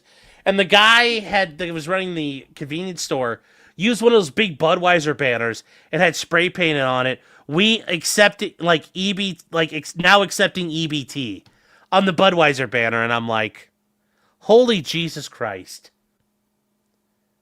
That makes sense. Bella says I need a link to that video. It's my EBT on YouTube. So there you go. But yeah, Keopathic, they were using the liquor banner, the banner for alcohol, which was like the biggest thing to me. So, but yes, anyways, it's my EBT on YouTube. Now from here, this is, as of November 1st, EBT is going to stop. And there's been all kinds of shit going on. I can't find the one lady. She's like, what you going to do if I come up in your house, go through y'all groceries? And I'm like, your ass is going to end up on a fucking t-shirt. But in the meantime, we are seeing shit like this. Since the government want to cancel SNAP benefits, we need to go ahead and cancel all the holidays. Thanksgiving coming up, we ain't buying no turkeys. Christmas coming up, we ain't finna do Black Friday shopping this year, man. Everybody kids got everything they need. Y'all kids spoiled. You know what I'm saying? They okay. They can miss out this year. We got to make them suffer. They gonna have to feel us. Because they study taking away from us and we study just constantly giving. You feel me? Everybody needs to stick together with this shit. They gonna have to suffer. They gonna have to realize we really in control of this shit. We letting them get off. You know what I'm saying? So this year, I feel like everybody should miss out on turkeys. Fuck it. Christmas coming up. We should just fall back. Tell our kids, we just gonna fall back. Y'all kids got everything they need, I swear to God. No cap. Yeah. Because the way it's looking now, they gonna keep playing in our faces. They gonna keep on taking more and more. Yes, it's not actually food stamps anymore, guys. It's a card. It's just like a debit card. We gonna be left. It's been like that for a long time. Left with nothing. And we scraping up trying to make Christmas and Thanksgiving come. How we gonna buy turkeys and y'all took our food stamps, bro? How can we afford a Christmas when y'all laying and firing motherfuckers off and y'all ain't going up with the pay rate? Somebody gotta stand up. You know, it's like, wow, it's like, so you're going to be like everybody else when you're too poor to go buy something, you don't buy it. Wow. Wow. Brave queen doing brave queen shit. This is another one. And I just want to come on here and say to you people that be standing in front of the stores and the Good Samaritans and all of that, when November 1st come, and if they don't uplift this shutdown for these SNAP benefits, I'm going to need y'all to mind y'all business. Please mind y'all business. Those people, they trying to feed their kids, and they trying to go home and just feed their kids. And I would, I would hate for you to not be able to make it back to your family and for you to not be able to make it back home because you trying to save these billionaire companies. You hear me? Of their funds when they actually have insurance on every box of macaroni in there. Actually, most like little stores, rioting is not covered, as we're finding out from Chicago or from Minneapolis, on top of any other things. So ultimately, the Supplemental Nutrition Assistance Program is going to go out in on the 1st, and this is if you guys have never seen this. This is something to think about here, because when you look at this, you're like, okay, well, this is a map, and you could say, oh, look, there's a lot of black areas. Yeah, throughout the South, it's kind of like a band. You know, and this is kind of where the black disposition in the South mainly is. But if you also notice, it's gonna burning right through the heart of Appalachia. You know, obviously, like what you see out here in the West, these are generally places that have Indian reservations. You know, out here, it's kind of similar stuff. Like, you have a lot of counties. So there are a lot of places that are affected by this. A lot of places are affected by this. And then you have some of the most brain-dead shit you've ever heard of. So, like, this man was running for vice president of the United States. For every dollar invested in SNAP, you generate $1.80 in economic activity. I mean, if this was true, if this were true, we could print $1 trillion and spend it on food stamps, and we would basically fix the economy. We could spend our way out of our national debt, chat, all the unfunded liabilities, like the $100 trillion in liabilities we have. Who knows how much money it actually is? We could fix the debt problem in the world. We're going to get to the comments, chat. We could fix the world's debt problem with food stamps. Oh. Have I ever seen that eat a shit sandwich for $5,000 meme? Yes, I have. Yep, I agree. Yes, Snap is really the infamous money glitch. Yes, and Pericles, this guy right here, Perry Abbasi. He is a fellow man of the bar. And also, this is funny too. Apparently, on Amazon, edible underwear is SNAP and I don't think that's real, but that'd be hilarious if it was actually EBT eligible. But anyways, Pericles, yes, Perry, he says if George Floyd had SNAP, he would have needed to use a counterfeit 20 to buy a banana and would still be alive. That is true. That is true.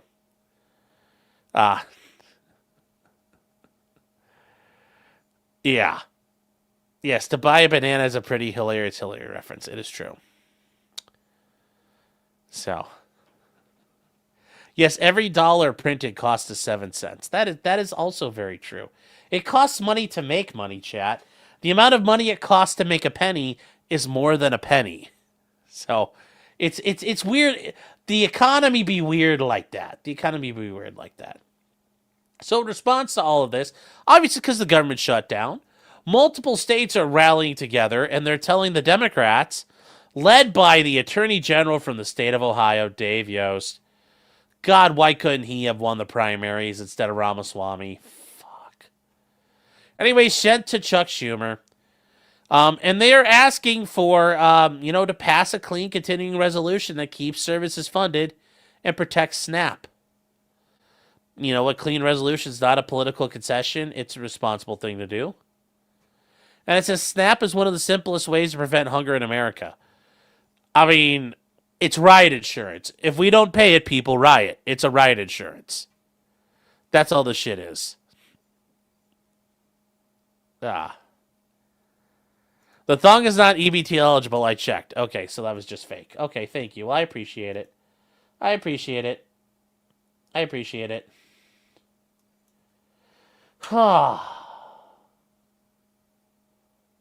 So, thank you. It says there are over 41 million Americans who are on SNAP. That is a lot of fucking people. That is a lot of people. Included in that number are 15 million from the 19 states who have signed this letter. Signed by Dave Yost, and yes, the Democrats have now been forced to own the shutdown. Even on CNN, it's been pointed out. They own this thing now. It's now their problem. Even Jake Tapper's like, yeah, you own this. And this is a great example of it here. Where he is he's dealing with the Democrats. Should the Democratic senators from New Mexico, your home state, vote to open the government so that these SNAP funds are not at risk? Let me be clear. The administration is choosing to starve American children with money that they already have appropriated. I'm not applauding their tactics. By the White House. Well, this is a choice by the White House. This is also, Congresswoman, this is also a choice by Senate Democrats to not vote to open the government. Yes, it is. I understand why they're doing it. They're doing it because they want Medicaid funds restored. They're doing it because they want Obamacare premiums to be extended past the end of the year. I understand the reasoning. Sir, let me just be clear. The money for contingency plans is sitting there. That is why the states are suing. The White House is withholding funds from 2 to 3 weeks worth of SNAP funds. Food. Yeah. Yeah, well, it may not be a big deal to you, but let me tell you that for the grandparents, for grandparents that literally are feeding their children. What happens after the 2 to 3 weeks of that food? That money's gone. Notice she's not going to answer that question. My point is that it's a short-term solution. In those accounts. It's a short-term. At the end of the day, people need to be able to feed their families, and Saturday is when those funds run out. If you feel so strongly, Congresswoman, why not ask the Senate Democrats from New Mexico to vote to open the government so that the SNAP funds... Sir, I am here in the House of Representatives. It is shut down. I am fighting to get the government reopened. I am fighting to get funding put back into SNAP that is already existent, and I am fighting for the American people. I am here. But show me a single Republican that is here. Not a single one is here to make sure that Americans are fed on Saturday. That is why I am here. Democratic Congresswoman Melanie Stansbury from New Mexico. He's just sitting there like, oh my God, we're going to lose everything. No! He's just sitting there screaming at her in his mind like, you're killing us. Stop! Oh my God, he's just, yeah. It's like, You know, here's the thing, though. Like, pick your battles. They don't even realize they've been outmaneuvered. Trump is out. Like, this is some like game. This is like some House of Cards shit. Trump has outmaneuvered them. Nobody's considering this Trump shutdown.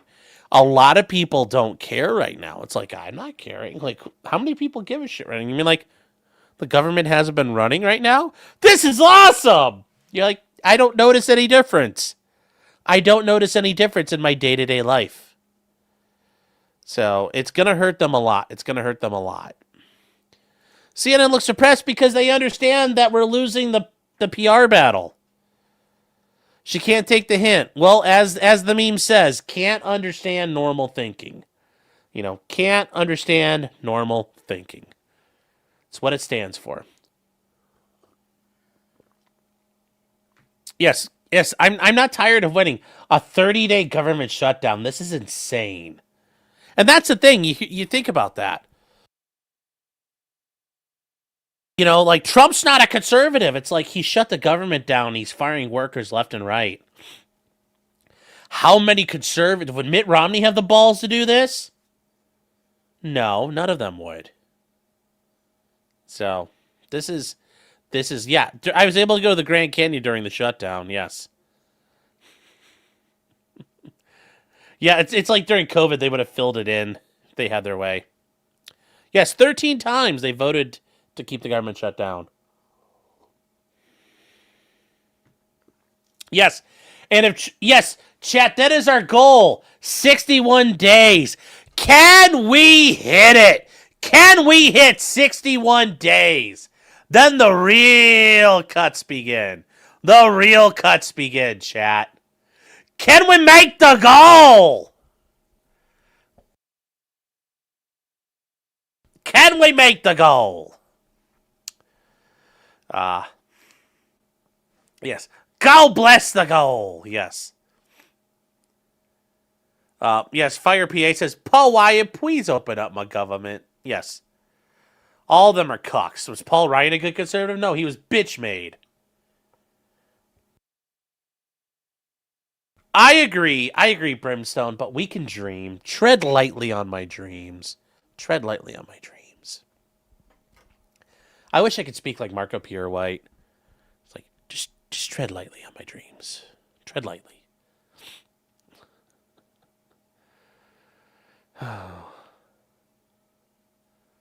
And I was like, whoa, buddy. What does Polymarket say? I don't know if there's anything. Hold on, let's see here. Yes, I saw Russell Greer's done some stuff. Yes, this weekend, chat. Halloween, we'll talk about Russell Guia. We'll talk about Russell Guia.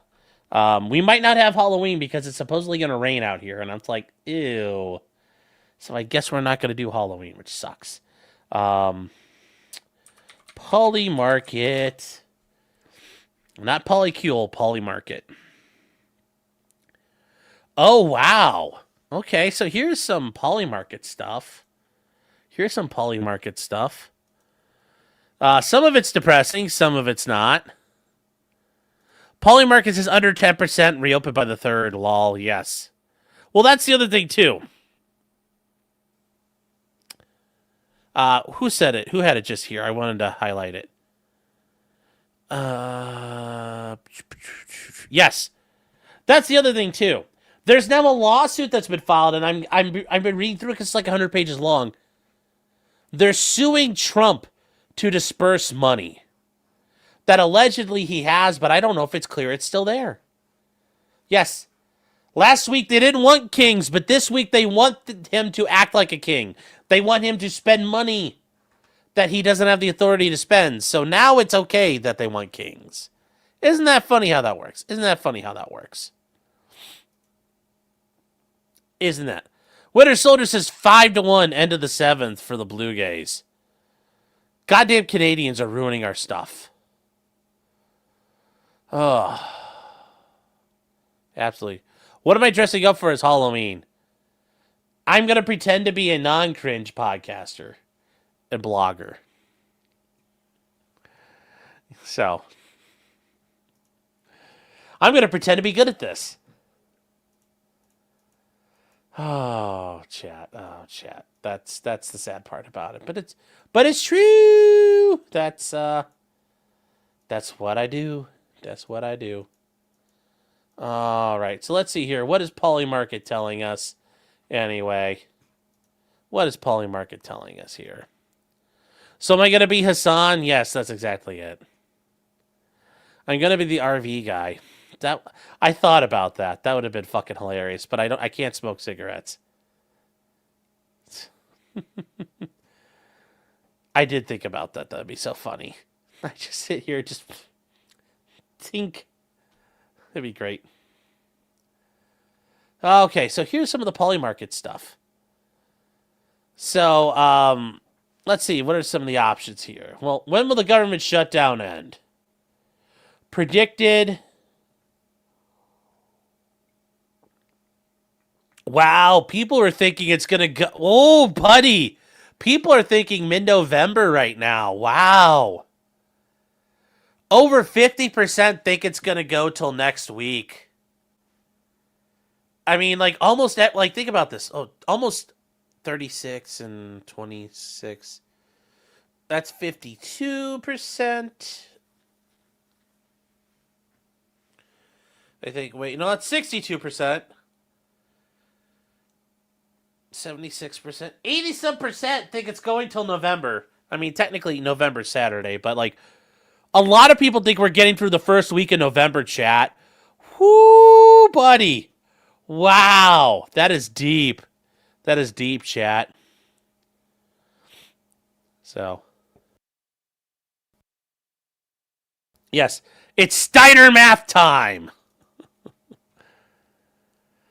Jail says, what about the air traffic controllers? I mean, they can't, like, that story about them quitting and walking off the job, they're not allowed to do that. Part of their union contract and shit. Like, if they really quit, they're probably fired. So, 75, I think, is beyond the 7th. Yeah. So let's check here. We gotta do some math, chat.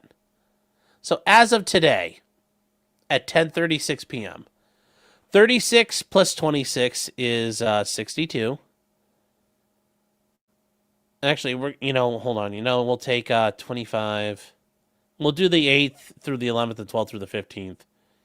So that's 25% plus 36%. That's 61% of people think it's going to go to at least the second week in November. Wow. Wow, wow, wow, wow, wow. Wow, man. I wonder how many people have lost their ass on this, because think about it. Wow, 47% back at the beginning thought in November. Wow, that is, yeah. Wow, there's a lot there, man. This is the sucker bet. The 10% by the 3rd, that's the sucker bet, chat. Do not do that one. That's the sucker bet. Who's going to win the mayoral election? I mean, I think that, yeah, I mean, like, Mom Donnie's going to win. And I guess, have fun with your communism out there in New York City. This is what you want. So, I guess enjoy it. So, who is... Oh, someone messaged me. I'm going to have to call them back. Or actually tried to call me. I have to call them back. So if it goes past November 1st, it's going to go for a while. I think so. So when is the 61st day of the shutdown? I don't know. November 30th is day 61. Woo! That's going to be nice. The last Sunday in November. There we go. Trump should go on vacation and let it go 62 days. Yeah. I mean, yes, it's low volume, but I don't think it's a good bet. People aren't going to be doing it. Thoughts on the Dutch parliamentary election? I support FED and Thierry Baudet. I don't know. I mean, like, is anybody really going to be, is that Geert Wilders guy going to be in charge in the Netherlands or no? So I think it's already over, but is that Geert Wilders guy going to have a chance? I mean, I don't know. That'd be kind of important to learn. That would be kind of important to learn, but I think it's kind of already over.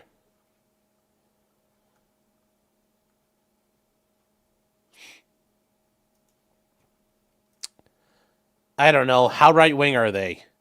I want them to win. Zoran's mom directed a Disney Plus show. Yeah. They're counting the votes right now. Well, good luck to the right. I hope they win. I hope the right wing wins. I hope that Geert Wilders guy wins. He was winning and had to spend his campaign from credible threats for the weekend. Ooh, no. Pocket says, let's go to January. That'd be interesting. Yes. Zoran Mamdani is a complete Nepo baby, but yes. Yes, he is. So that is all the updates on the, all the updates there. Now, moving on, chat, we're going to talk about the auto pen. The auto pen stuff for Biden. We got some time. We're going to get to that tonight. We got the time to get into it. So here we 6-1 Toronto. Oh my God, Worski and PPP are going to be like humping each other so bad. FVD is furthest right. Okay. PVV is Geert Wilders' party. They're Zionist cucks. Oh no. They whisper in his ear too? Oh no, chat. That's no good. I thought that guy was based. FVD is not even on here. That sucks. I don't even see it. That's a shame. So.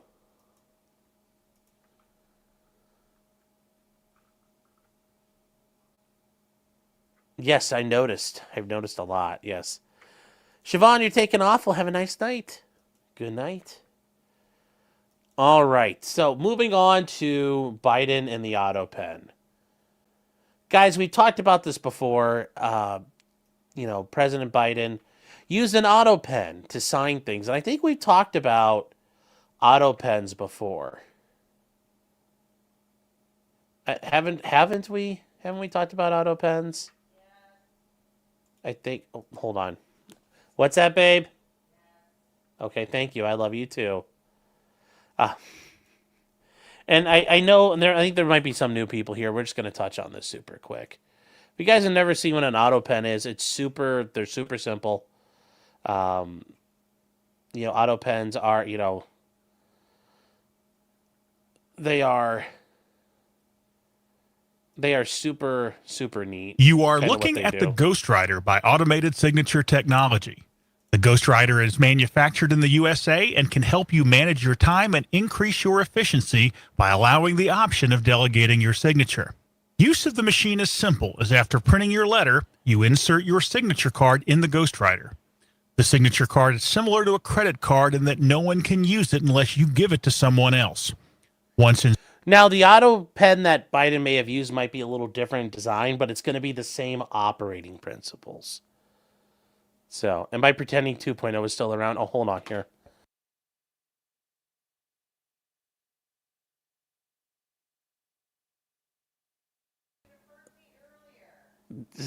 Well, yes, the 2.0, I took her into the woods. But yes, we're going to get to all this, chat. We're going to get to all this. But here's what's going on. Here's how an auto pen works. It's literally a machine that holds a fucking pen.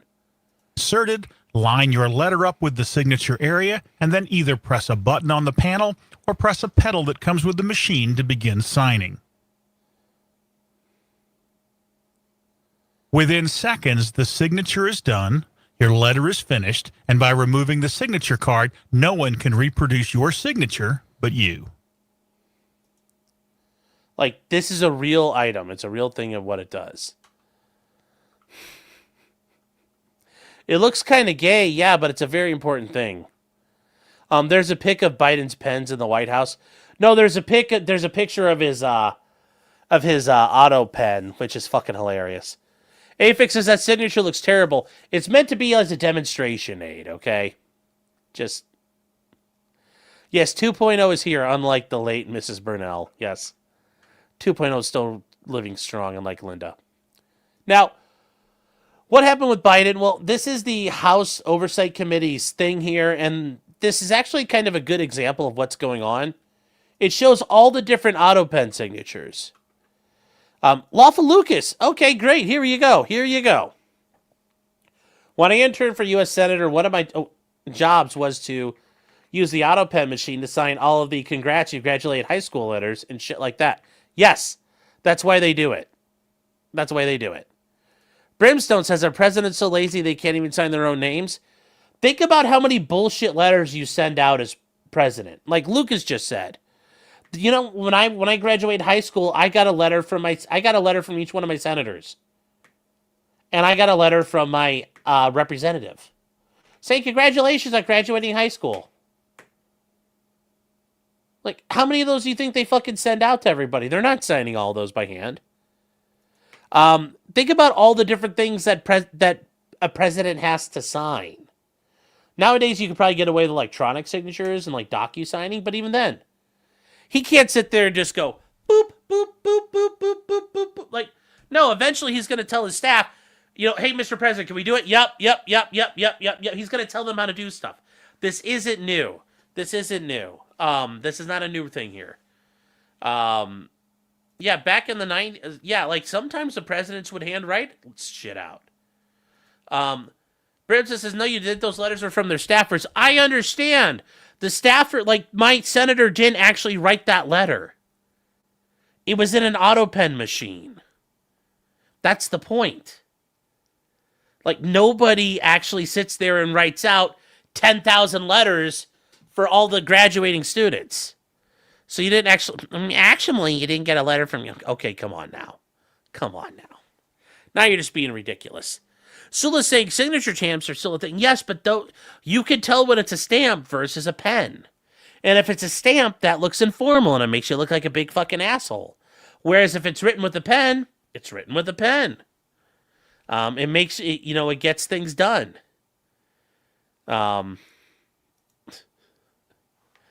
You got a letter stamp from George Bush. After we had a school assignment to write him a letter. Well, yeah. It's a waste of postage. I agree. But at the time, I was like, okay, whatever. Boring. So. But yeah, these are things. And the theory is a lot of these pardons that came out, like this one to all the fucking communists and subversive scumbags on the January 6th committee, received a pardon. They received a full and unconditional pardon. And also all the police officers from the DC and Capitol Police who testified before the Select Committee, which includes that one Phenone, the guy who's got all the fucking neck tats and looks like a fucking biker. But yes, they all got pardons, and this is an auto-penned signature, very likely. It's an auto-penned signature. So, are invisible ink auto pens a thing? Yes, you're letterless, chat.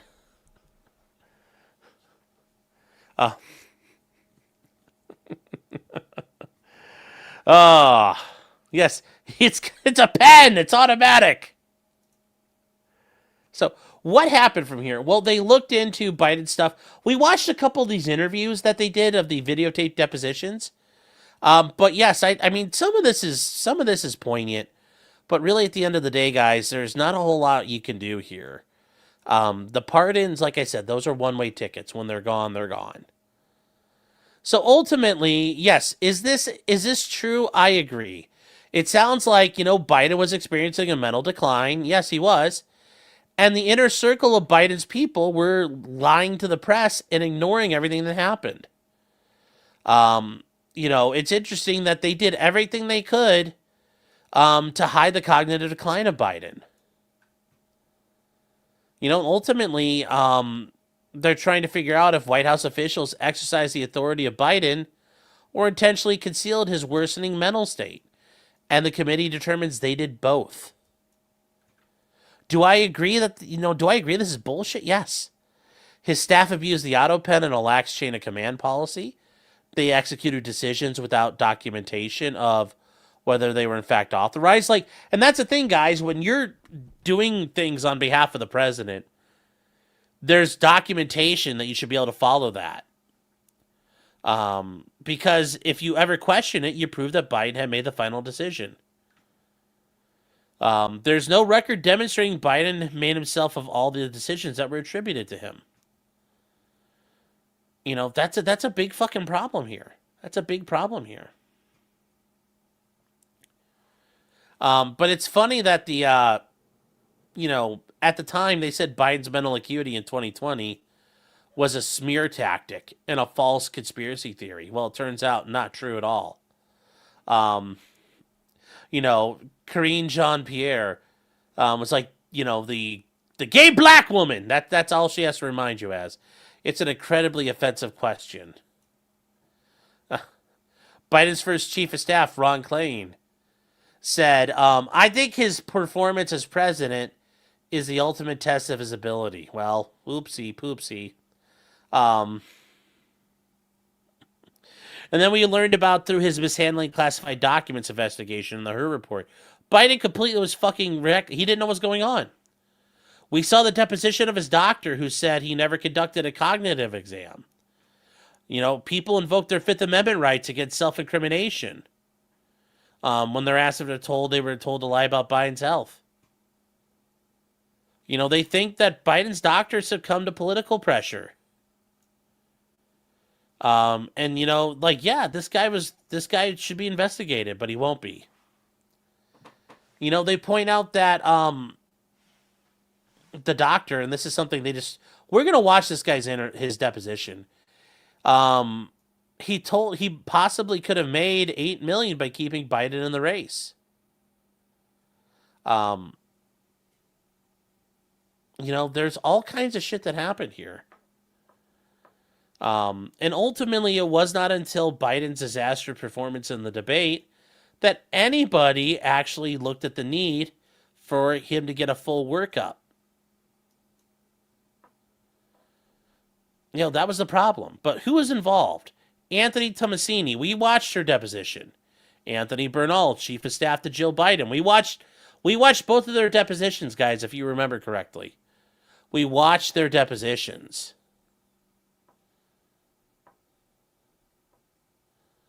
Brimstone says, why was there any confusion about the auto pen? Because they didn't document it. They just did it when they needed to. I mean, record keeping only works if you keep records. So, yeah. Why wasn't it recorded in official government records? Because now you can't know. Like, they intentionally disguised how they did it, man. Like, yes, they were sketchy. That's how that works. So, they go on. Yes, Tomasini and Bernal invoked their Fifth Amendment repeatedly.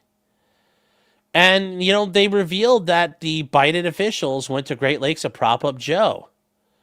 You know, they addressed his makeup, his clothing, his schedule, the number of steps he could walk or climb, the amount of time he needed to read or spend time with his family. And they did everything he could to make it difficult for even other Democrats to access him. You know, they kept cabinet meetings to a minimum. They elicited direction from Hollywood on the State of the Union. They used teleprompters as much as they could. There were holes in the chain of custody of his decision binder, which is what you use to determine memos to be signed or initialed by the president. Numerous instances where the approval for an action or the chief of staff's approval signature by AutoPed was not memorialized. You know, the most flagrant are the clemency actions. They don't have a decision memo, and there's no discussion about how they were done.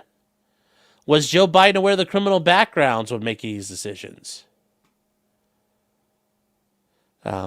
Nobody knows. There are no contemporaneous notes of all of this.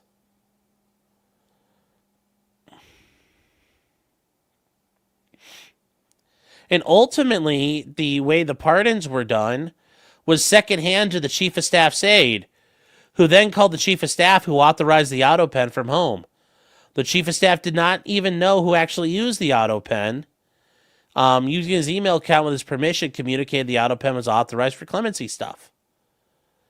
The chief of staff did so without talking to the president and granted these pardons after telling the people he would not pardon Hunter, let alone anybody else.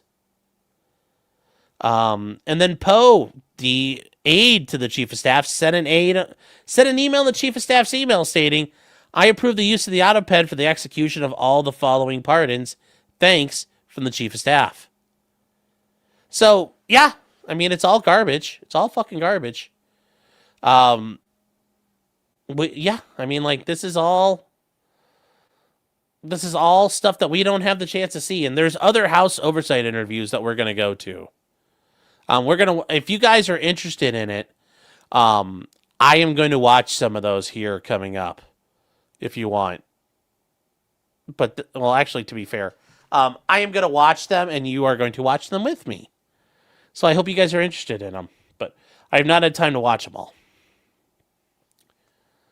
So the committee, and here's the thing, the committee deems void all executive action signed by the auto pen without corresponding written approval traceable to the president's own consent.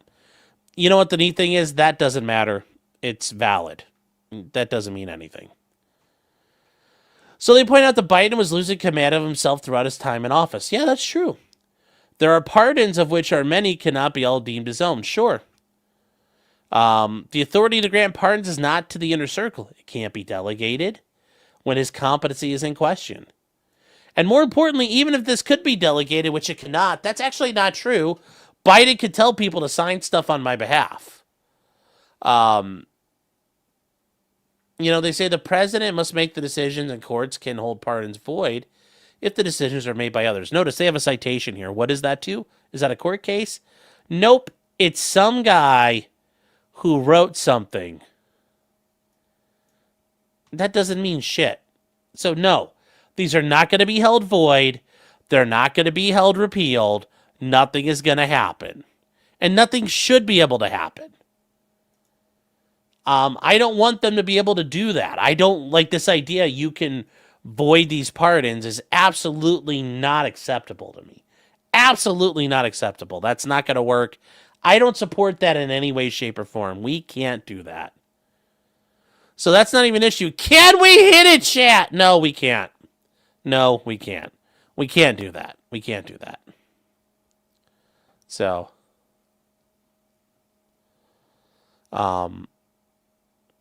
it's just, yeah, there's not a whole lot we can do there. It's not a whole lot we can do.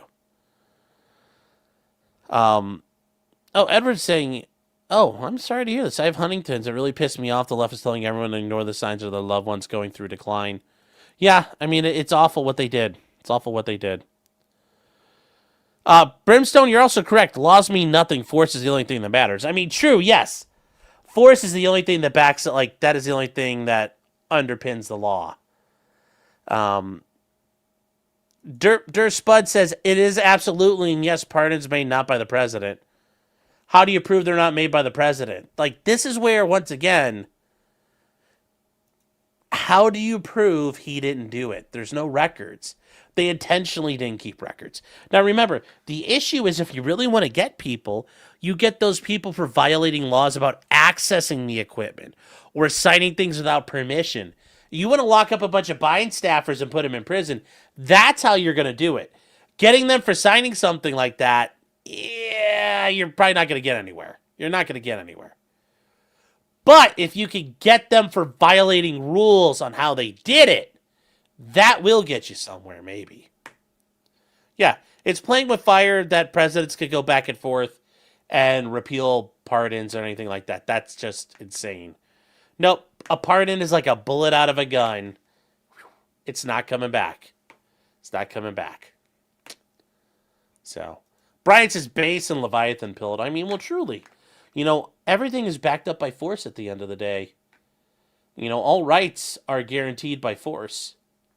The force for you to protect yourself and ensure them. So, it is the abuse of the pardon without the auto pen stuff. I understand, but abusing a pardon is not a crime. What's the crime? Forgery? Maybe. But the idea, you gave a pardon, you didn't have the power to do it. That itself, once again, I need a specific crime. So, that's kind of the issue here. That's the issue for me. That's the issue for me. So, not crime, just wrong. I agree it's wrong, but nothing you could do. Pardons went out. Pardons went out.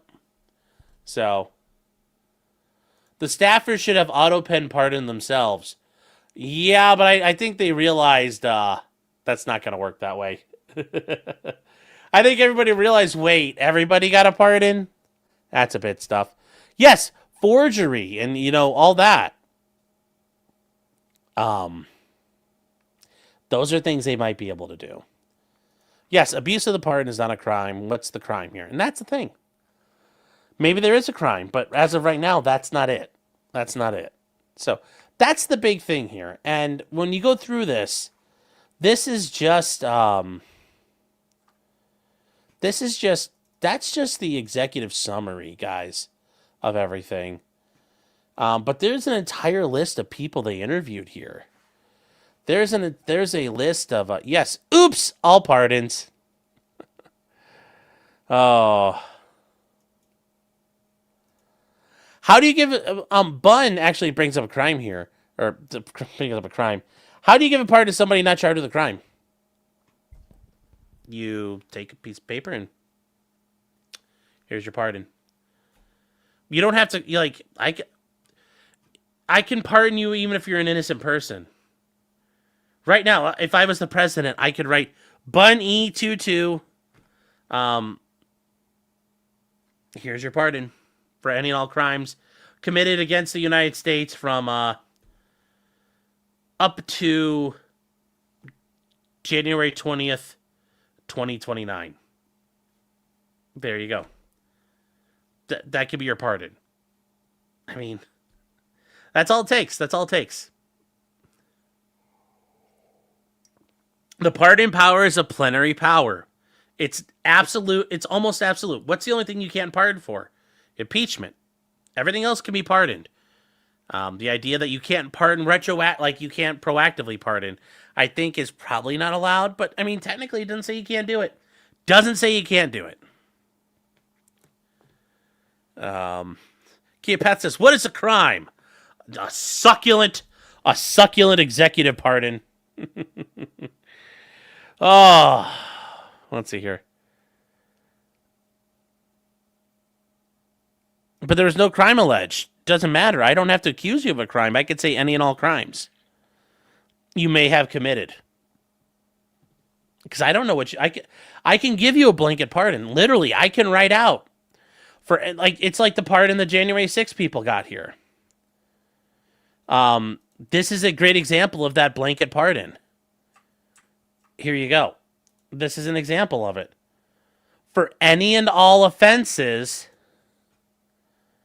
against the United States, which they may have committed or taken a part in, arising from or in any manner related to their activities, subject matter of the Select Committee to investigate the January 6th attack on the Capitol. Notice, for any offenses, saying, I don't even know. Anything I might not know about, whatever it is, a blanket pardon. Full and complete pardon. So. Yeah,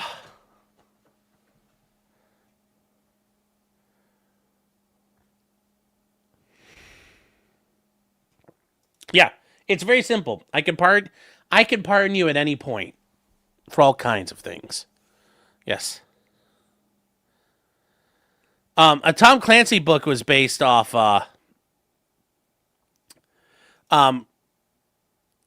I bet at some point in this history a pardon was put on a napkin and locked in a safe. I'm sure. Or if you guys ever watched Clear and Present Danger, when Bob Ritter, the Deputy Director of Operations at the CIA, he gets a letter of presidential finding allowing him to do whatever he wants. He keeps that letter locked in a safe because that way he doesn't lose it because there's no copies of it. But yes, if I received a pardon, nowadays though, pardons are all registered and recorded. They're in the Federal Register. Or not in the Federal Register. Yeah, I think they are in the Federal Register. Anyways, they're documented. There isn't just like a pardon sitting in somebody's desk that Trump gave him yesterday. I mean, technically that would work. But part of the idea is that we publish pardons to make it known. But yeah, technically you can, oh, Teeth of the Tiger too? Yeah, I mean, yes. Well, no, Teeth of the Tiger is the thing about how there's like, they have a whole stack of blank pardons. That one's different. There's a whole stack of blank pardons in Teeth of the Tiger. But you're thinking, like I said, there's a difference. Those are blank pardons. But Bob Ritter had his presidential finding, which operated basically as a pardon. So.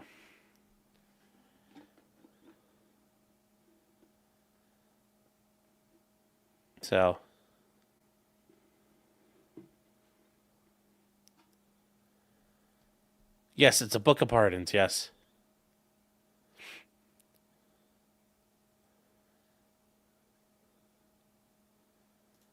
John Coleman says, after you have Burger King, are your poops extra messy too, or should I see a doctor? I mean, like, it's all slop, so I mean, like, I don't know. They're not like any extra bad. It's not like eating Taco Bell or something. Thank you, John. Let's see here. Did Scooter Libby get pardoned? His sentence got commuted. I don't think he got pardoned. So, why are you playing with your poops? Well, I'm not playing with them. It's just you can look at them. John is channeling the quartering. Yes. Yes, that is true. That is true. But now getting back to the auto pen investigation, guys. They talked to a lot of people. A lot of these people are near, like, these are Democrat hacks and operatives that have existed for a while. You know, names you probably heard of: Neera Tanden. She was balls deep in the Hillary camp and all kinds of things in the Obama administration. Kevin O'Connor, the former physician of the president. Anthony Bernal, chief of staff to the Dr. Jill. Former assistant and deputy chief of staff, Annie Tomasini. Ron Klain, White House chief of staff. Stephen Ricchetti, former counselor of the president. Like, all these people. Michael Donnellan. All these people you may have heard before. Karine Jean-Pierre, the former press secretary. Jeffrey Zients, former chief of staff. Like, all this stuff happened here. Like, all these things happen here. All this. And they lay it all out over all throughout the pages here. And they go through, we're going to go through all of this. I just don't have the time tonight, chat. But if you'd like to, we will go through all of this.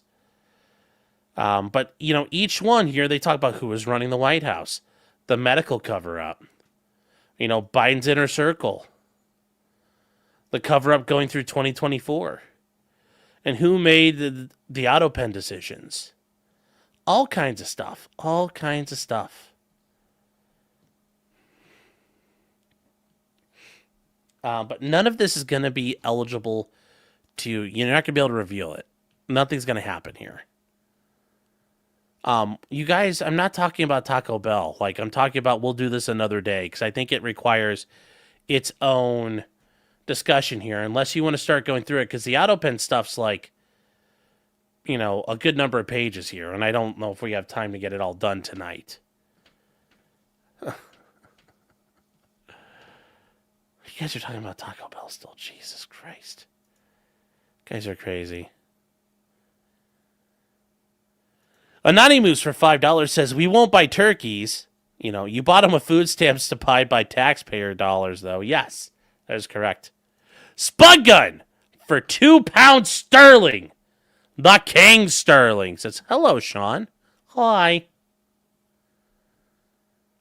Ammo's Currency says, can't smoke.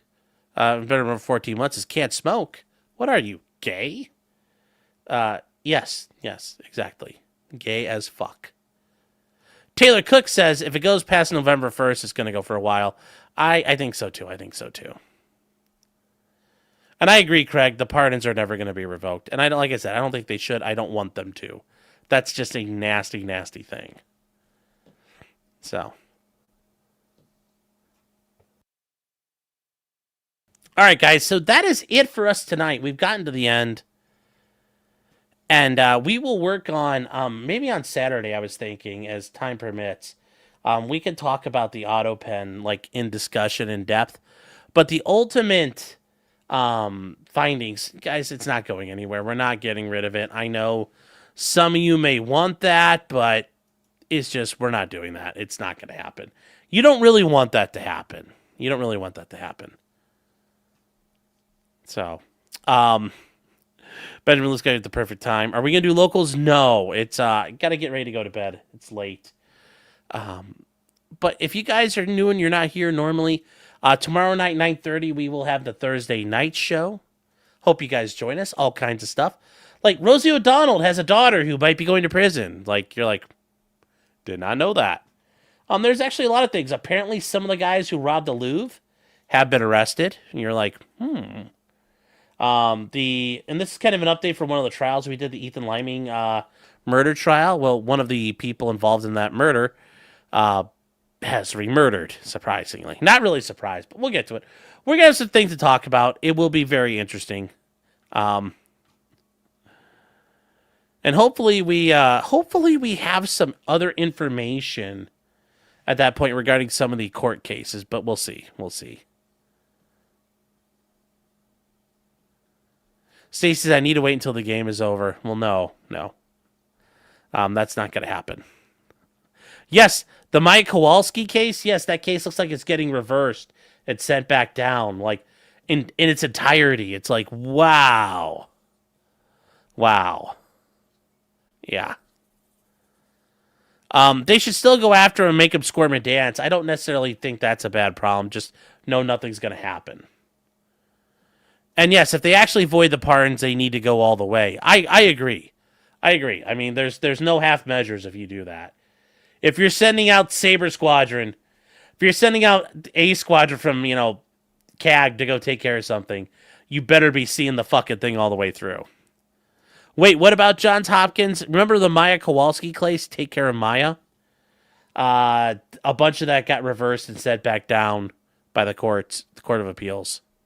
Yeah, Maya's starting over, pretty much. Pretty much all the shit involving her mom and the fact they caused her mom to kill herself, all reversed and is not coming back in. They can't try that stuff. Court said can't do it, so... Yeah, Maya's getting fucked hard. So. Yep, it's all starting all over. So, we'll see. We'll see what happens. But, it's a shame that's what's happening there. We'll talk about that a little bit tomorrow night. So, with that said, chat, I will see you guys then. And remember, until next time, and I hope you guys enjoyed it tonight. I hope you guys enjoyed it. So. Just remember until next time, just because you did it does not mean you're guilty. Unless you're throwing rocks at federal agents or, you're using the auto pen illegally. But even then, it's not like you're going to get in trouble. It's not like you're going to get in trouble. So, good night, chat, and you take care.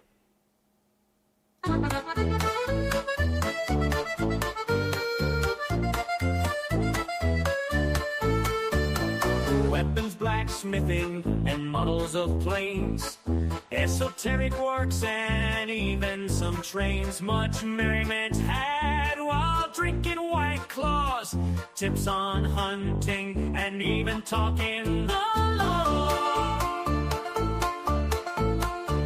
Whatever you do, just don't talk to cops, even when they nab you on illegal stops. Just 'cause you did it doesn't mean you're guilty. But please talk to a local attorney. Was that the fat guy that hated you?